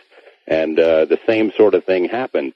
The launch control instructions came from somewhere, and the launch codes were changed. Our government is not saying a whole heck of a lot about that, but we know it happened and it was real. All right. One of the things that the government has always said, you remember Project Blue Book and all the rest of it, the end conclusion was always UFOs may exist, but they constitute no threat to national security. Well, that's just baloney, and we know from the government's own documents what they're saying in private is different from what they say in public. There are numerous documents that refer to national security threats from UFOs, and we know the experience of other governments around the world that they consider UFOs to be a national security matter. Even in England, I was there last summer to investigate the crop circle phenomenon. We interviewed some people from their Ministry of Defense, and they say that they monitor UFOs because of the potential national security implications. Now, they deny that they monitor crop circle activity, but admit that they do watch UFOs, which may be hovering around in the crop circle area. The Russian government obviously thinks that UFOs are a threat to security, or at least they're a concern about security. The French government admits that it's had a UFO study going on for years. The Belgian government has been investigating UFOs openly. It's only our government that seems to say that UFOs aren't a threat. Let me give you a good analogy, or see if you think this is a good analogy. You know about the recent Ebola breakout in Zaire. Sure. There was a 60-minute story about the monkey house thing in Reston, Virginia. Remember that? Yes. They had what they thought was airborne, human-killing Ebola virus out in Reston, Virginia. They didn't tell the public one damn word. I mean, this is something that could have conceivably spread across and killed everybody, where 90% of the people in this country, had it been real, and it almost was, and they didn't say one word. And if there's a matter of national security, national health, national concern, I can't think of a bigger one than that. And they didn't tell us until long after the events.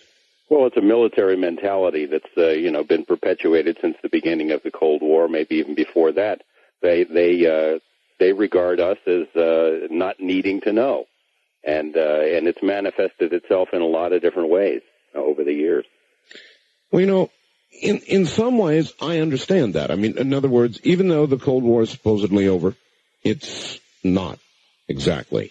And we are developing new aircraft, and how do you react if I were to say, well, we've got to have an area like Area 51, or an area like it, someplace where we do our secret testing. How do you react to a statement like that? Well, I agree completely. I mean, I think most of the work that's done out at Area 51 is valuable and important to national security, and they do need an area like that. But I think they could acknowledge the existence of the base. I mean, so their denial in federal court that they even have a name for the base is patently ridiculous. In other words, we ought to at least be able to know what the Russians already know and have known for a long time. Exactly.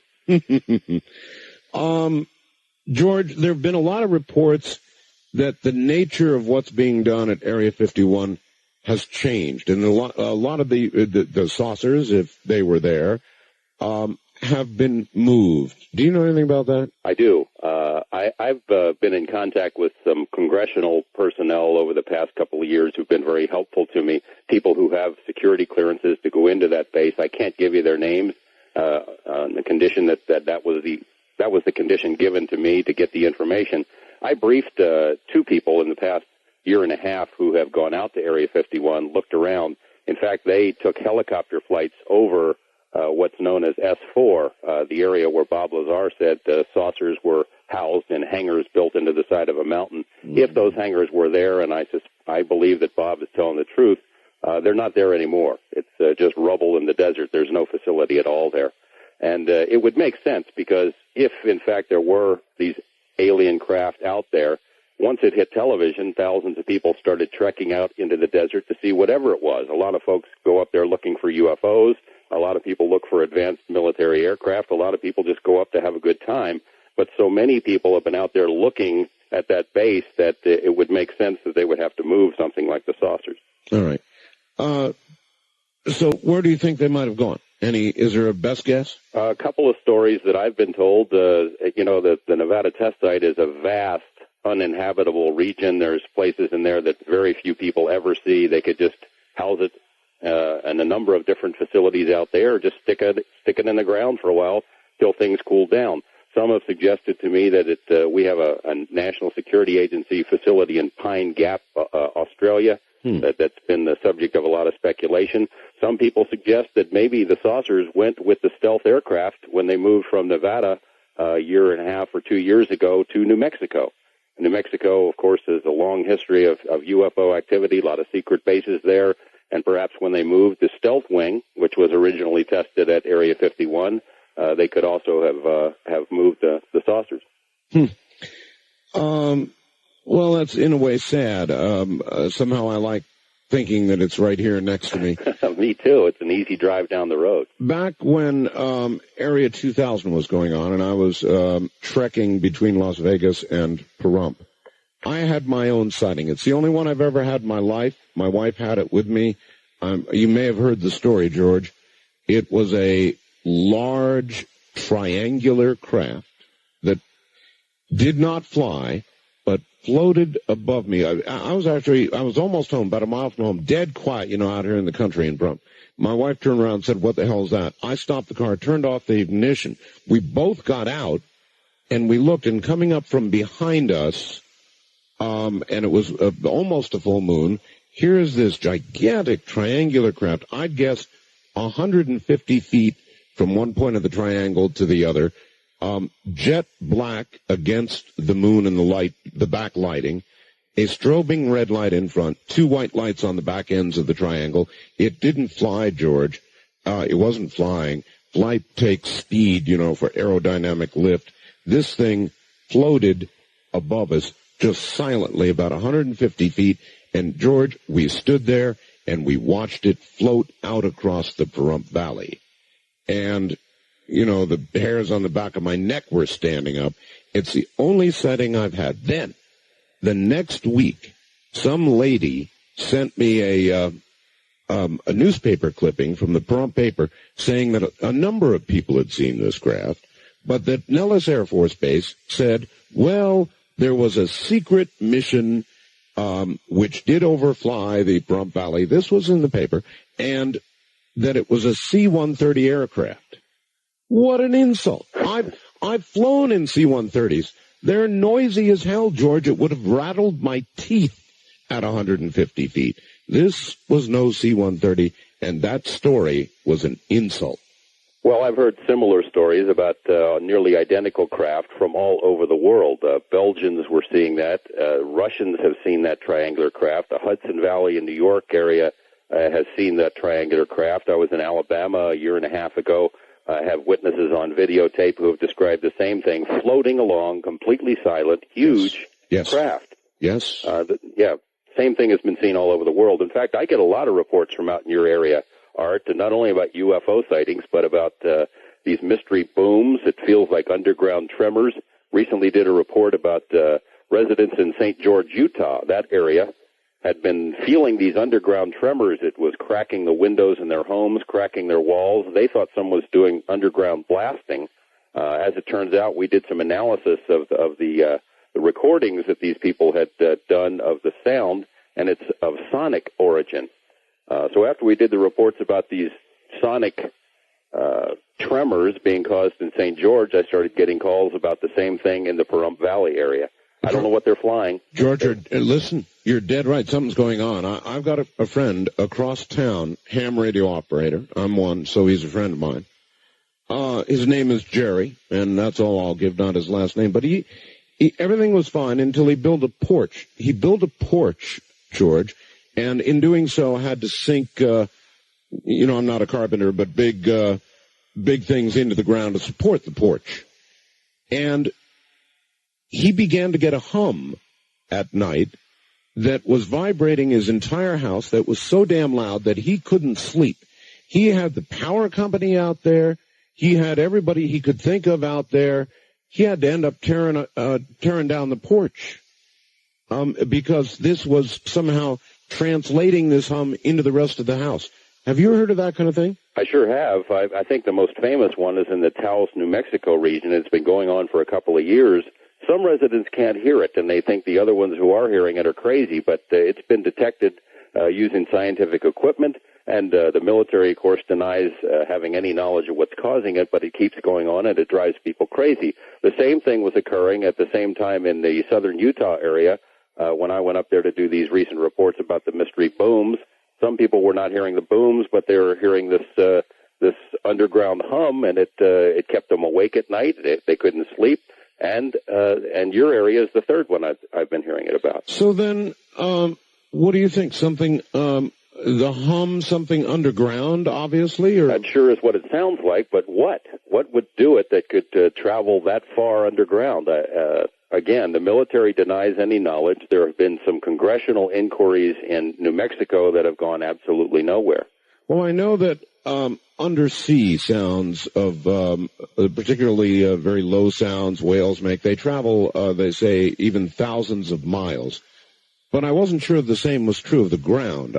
Does the ground conduct sound the way water does? You've got me, Art. Scientifically, I'm not all that great. Something's going on. All right, hold on just a moment. George Knapp is my guest. We're going to get phone lines open here in just a moment, and I will give you a rendition of the numbers. If you are health conscious, you should know about antioxidants. If you don't, then listen to me.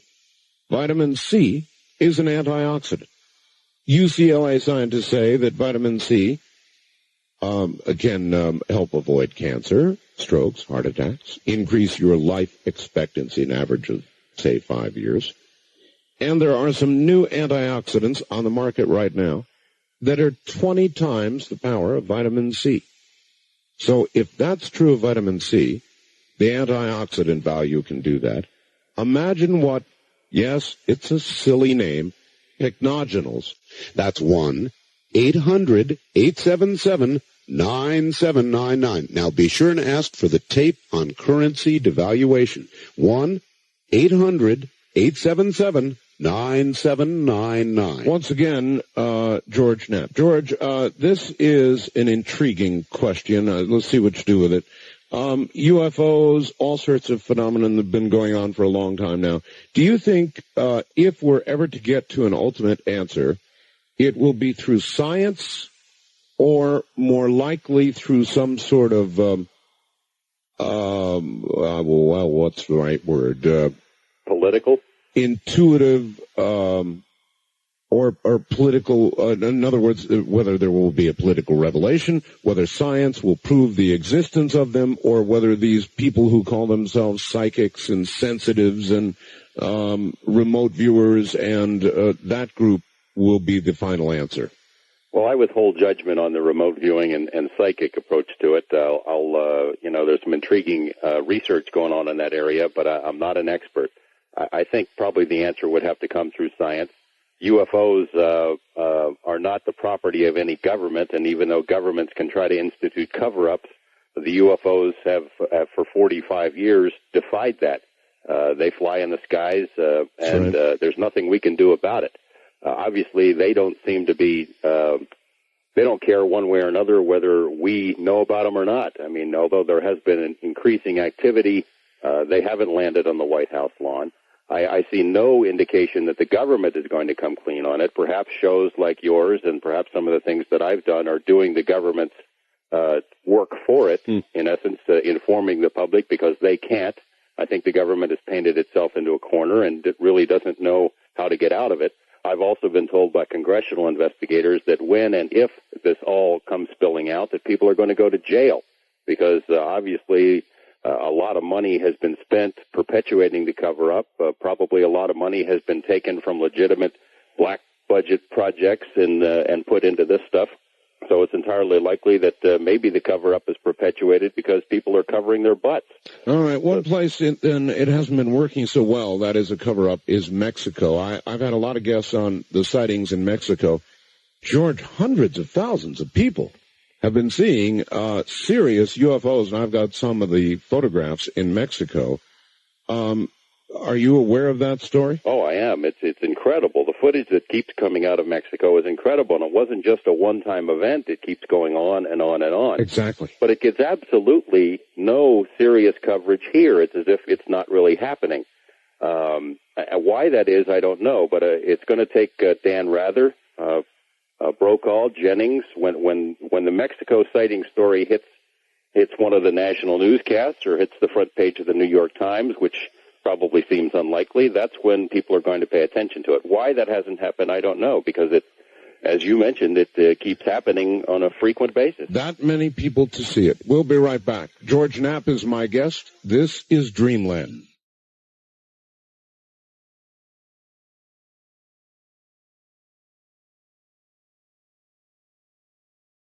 Issues and ideals, conversation and controversy.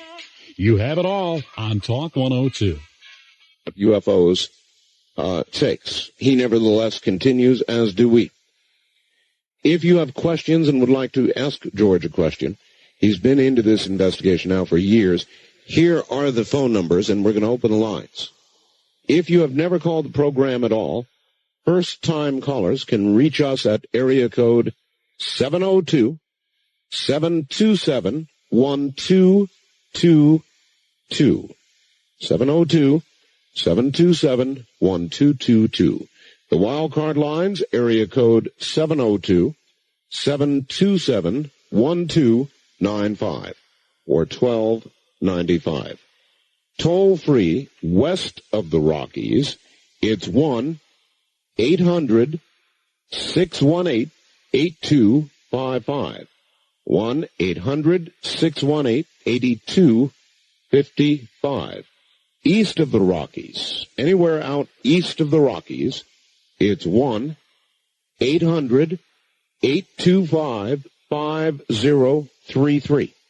Again, 1-800-825-5033, east of the Rockies. George, are you there? Yes, I am. Let's go to the phones. What do you say? Okay. All right, here we go. East of the Rockies, you're on the air with George Knapp. Good evening. Hello there.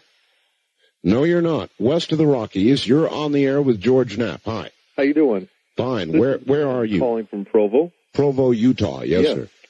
I was interested when your guest mentioned there was some things going on down in St. George. I have family down there, and I hadn't heard of anything. Is this the first time anything has been going on down there in St. George? No, it's been going on for approximately the last 8 months or so. Sometimes the events happen 3, 4, 5 times a day. It's not every day, but it will start. Whoever is doing it doesn't work weekends. It's strictly a Monday through Friday phenomenon. I think it's within about a 40-mile radius around the Dameron Valley is what's been described to me. Okay. One other question. I need to know the number of any local UFO groups around here. Do you have that kind of information? All right, well, let's translate that a little bit. George, if you saw something and you wanted to report it, who would you call? Well, I mean, they have the National UFO Hotline. I think it's based in Seattle. I don't have the number at my fingertips, but that gets the information to some folks who can run with it and do something. It seems like a lot of people who get UFO information call me or folks like Linda Howe. I'd certainly like to hear any kind of reports that people have. Linda is always interested in hearing that information, and the folks with MUFON and that National UFO Hotline are all good leads. Well, you may want to be careful here, but is there a number that or a way to contact you? Oh, they're welcome to call me at the station or write to me at the station. If everyone wants to get a pencil ready, I'll give you the number there. All right, let's hold off then. Everybody, go get your pencil ready, and we'll do that in a moment. East of the Rockies, you're on with George Knapp. Hi. Hello, Art. Hi, where are you? This is Mark Collinsville, Illinois, on satellite. Yes, sir. George, what do you think about Richard Hoagland's work, and where do you think it's going to go? And, he came out with that 4-hour tape at that conference in Ohio, and it seemed like it didn't go anywhere. And that was one hell of a tape. It sure was, and it was one hell of an address in Ohio, too. Familiar with Richard Hoagland's work at all, George? I sure am. In fact, I was at a conference in Los Angeles yesterday at which Mr. Hoagland was speaking, and some of the stuff that he's doing right now about the Clementine mission to take photos of the moon is absolutely amazing. Someone has leaked some of those photos to Hoagland, which indicate clear artificial structures on the moon. Where it's going to go, I don't know. I think the work that he's done about Mars is very important. It's very dramatic, and although it has caused a tidal wave in UFO circles, it doesn't seem to have gone too much further out of that. It's a similar story with our Russian material. Documented proof from a world power, a world government saying that UFOs are real and they're here and they're not ours and they're not the Russians. And and it doesn't seem to make much of an impact outside this little universe of ufology. It is true. Richard did a story. As you know, he thinks there are some very tall, crystalline-like structures on the moon. And he did a story about the disappearance of one of our satellites, and he believes that it collided as it was coming down with one of these structures, and his technical explanation of the way the signal disappeared almost demanded that what he suggested occurred, the way the signal disappeared. Have you heard him describe that? I have not. I'm sorry. It's quite remarkable. In other words, when a spacecraft churns away or the antenna is somehow oriented in a different direction suddenly, the signal, or if it were to explode, the signal would disappear in certain milliseconds. They'd actually be able to hear it occurring. But the way it apparently collided with this thing, the signal was just instantly gone, as though the antenna suddenly was whipped around, and I'm sure that it was. It was a very, very interesting story. East of the Rockies, you're on the air with George Knapp. Hello. Hello there. Nope, you're not. First-time caller line, you're on the air with George Knapp. Hi. Hello there. Well, we're missing him. West of the Rockies, you're on the air. Good evening. Good evening. Hi, where are you? Fresno, California. Okay. The name is Wilma. Yes, go ahead. And in 1970, February 7th, we was going to Nevada to celebrate our anniversary. And on the way out in the desert, nothing was ever, it wasn't built up then. And on the way, they was on the left-hand side, it was 2 o'clock in the morning. I told my husband, what in the devil's the water tower doing out here? There's nothing around. It was shaped like a bullet, full legs, 4 legs. And we come back 2 days later, it wasn't there. And then about 5 years ago, here my son called me out, Mom, come look. And going over was what I seen, what you seen, Art. Oh. That big triangular. No sound, no nothing. I'm sorry, Going where? So slow. Yeah, where are you located again? Fresno, California. Fresno, and this was actually over Fresno? It was over our house. Over your house. And I didn't, I told my son, I says, I'm not going to call the police. What for? And he seen a light. He said it was on top of I live near Christmas Tree Lane. And he said he seen a light on top of the cedar trees. Mm-hmm. And then the light took off. All right, well, it's a good question. George, how many people who see things like this do you think report them? Percentage-wise, I wonder how many actually get reported to any agency. I have statistics on that. You know, it's an odd dichotomy. 90% of UFO sightings are misidentifications of explainable phenomena, but it's also true that 9 out of 10 sightings aren't reported at all, and it's easy to understand why. If you call the police in almost any town, mm-hmm. and I'm a big fan of police, but if you call the police, they'll keep you on the line long enough to find out if you're crazy, but they don't take the report seriously. The same is true of the military. If you call a base like Nellis, they say, we're not interested. They'll even give out a UFO hotline number to send people down the road. It's interesting that Nellis here in Nevada has never had a UFO sighting, according to a spokesperson that I interviewed. Oh, really? Which would make it probably the only military base in the country that hasn't. Isn't that interesting? East of the Rockies, you're on the air with George Knapp. Hi. Yeah, hi, Art. This is Ed in Albuquerque. Where are you, Ed? Beg pardon? Where are you? Albuquerque. Albuquerque, all right. Yeah, I wanted to ask him about Area 51. All right. You made a comment about the stealth fighter.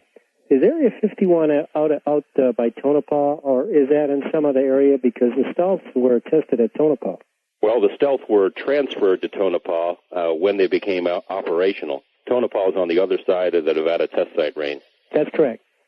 In other words, they started out in Area 51. Initial testing was conducted at Area 51 and perhaps other locations as well in Nevada, but once it became an operational fighter wing, they were based in Tonopah. No. They weren't an operational fighter wing. I know that for a fact. They were still being tested. A6s were conveying them and everything. Well, I have to disagree with you. Well, actually, they were an operational fighter wing. I recall reading that in the newspaper. Well, this is before. This was when they still said they didn't even exist at Tonopah. Well, that's probably, it could be. It could be. I was observing them when they didn't exist, but I was just wondering where Area 51 was. It's on the other side of the test site range. It's east of Tonopah. It's east of Tonopah. Is it as far north as Tonopah?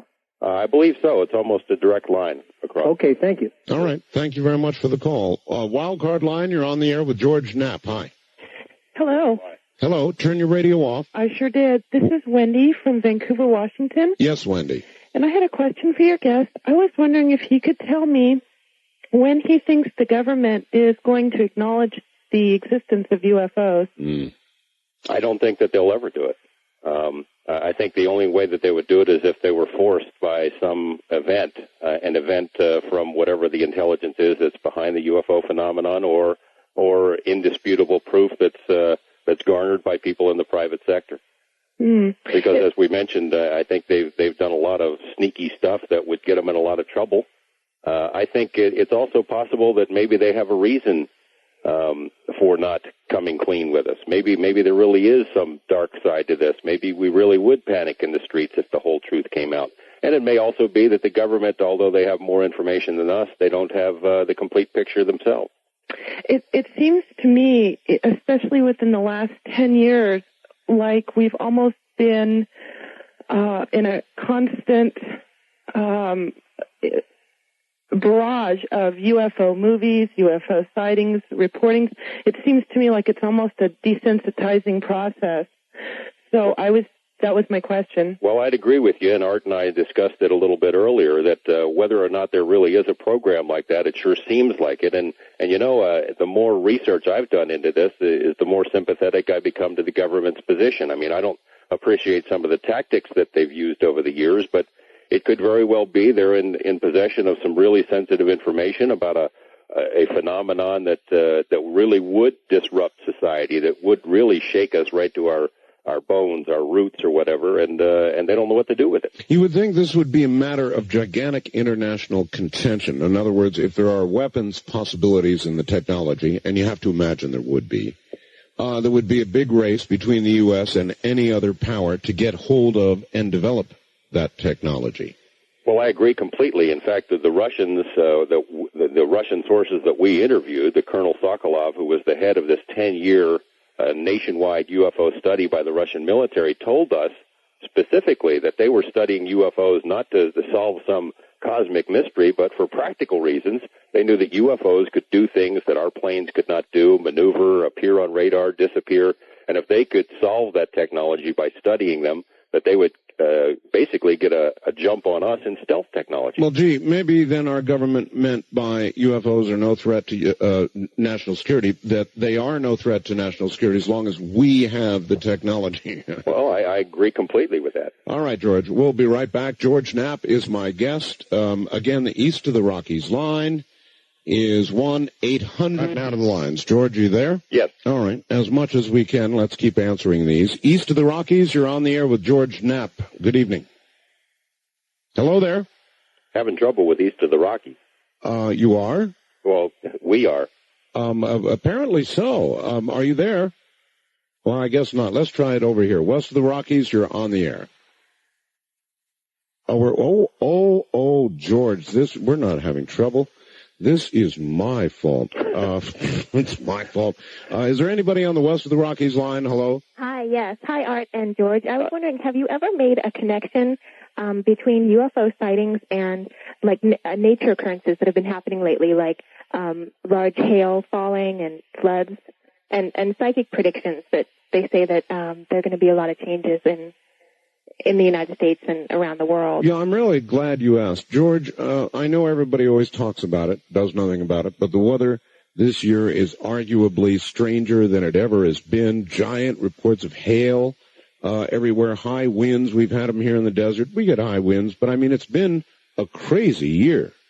That's true. I don't know that we can tie it into the UFO phenomenon, though. I mean, some people have tried. I just haven't seen any convincing evidence. There are individual cases of where UFOs have been sighted in areas where earthquakes have occurred, and strange weather occurrences have been reported, but direct connection I haven't seen. I know that it sure does seem weird, since I haven't been following weather patterns and don't really have data on the frequency of earthquakes and volcanoes dating back over a number of years. I don't know if it's any worse than normal or not. All right. First-time caller line. You're on the air with George Knapp. Hi. Hi. I have a question for George, and I have. I'd like to just tell Art that I did see also when I lived in Tonopah. I lived there. All right. Turn your radio off, sir. Turn your radio down. No, turn it off. Otherwise, it'll confuse you. Okay. Is this Mr. Bell? Yes. Mm-hmm. Oh, good to talk to you, sir. I saw the same thing that you saw over by Pahrump, only I saw it right above Tonopah when I lived there. It was a little bit different than what you described, though. It was a big triangular. It was at night, and there was no moon. It was a big triangular shape flying right over town, going north. I was on the north side of town going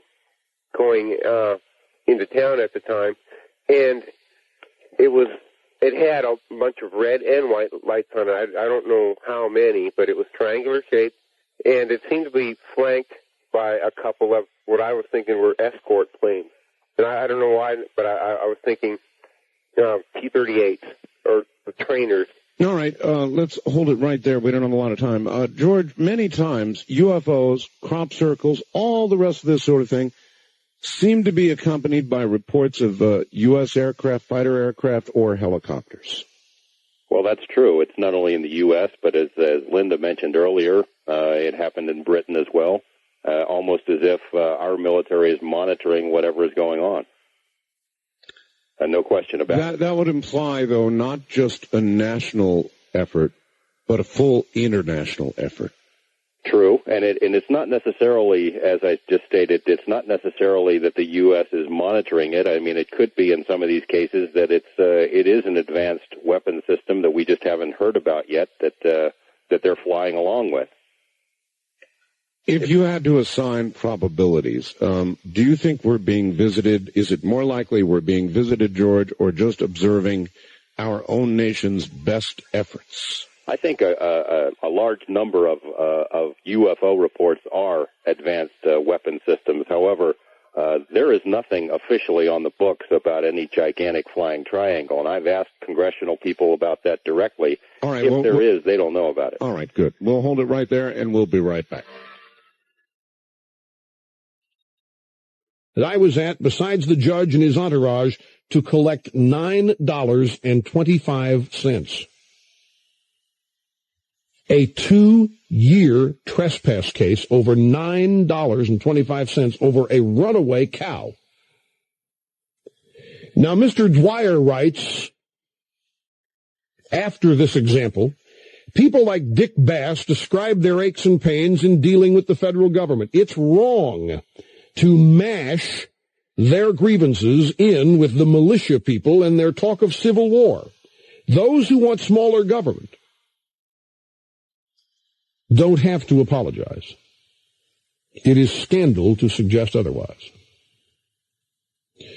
This is my point